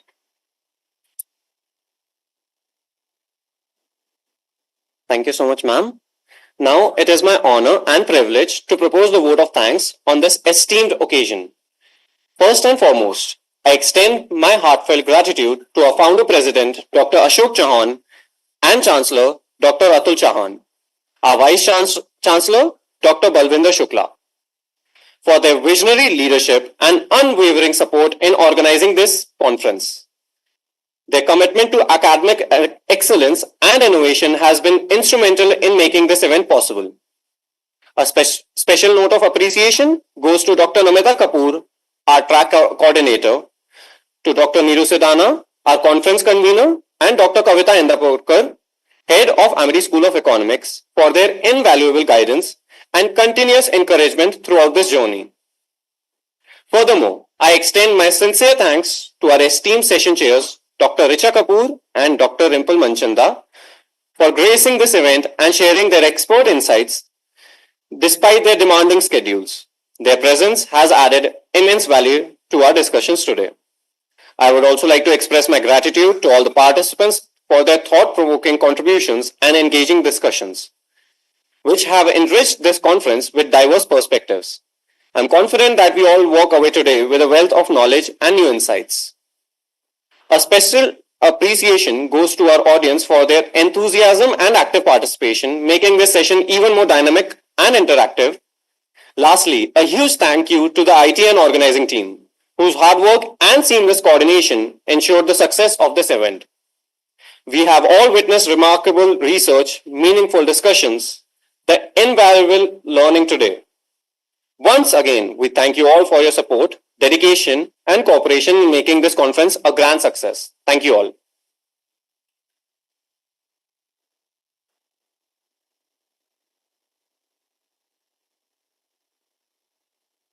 We can leave now, I think. Yes, ma'am.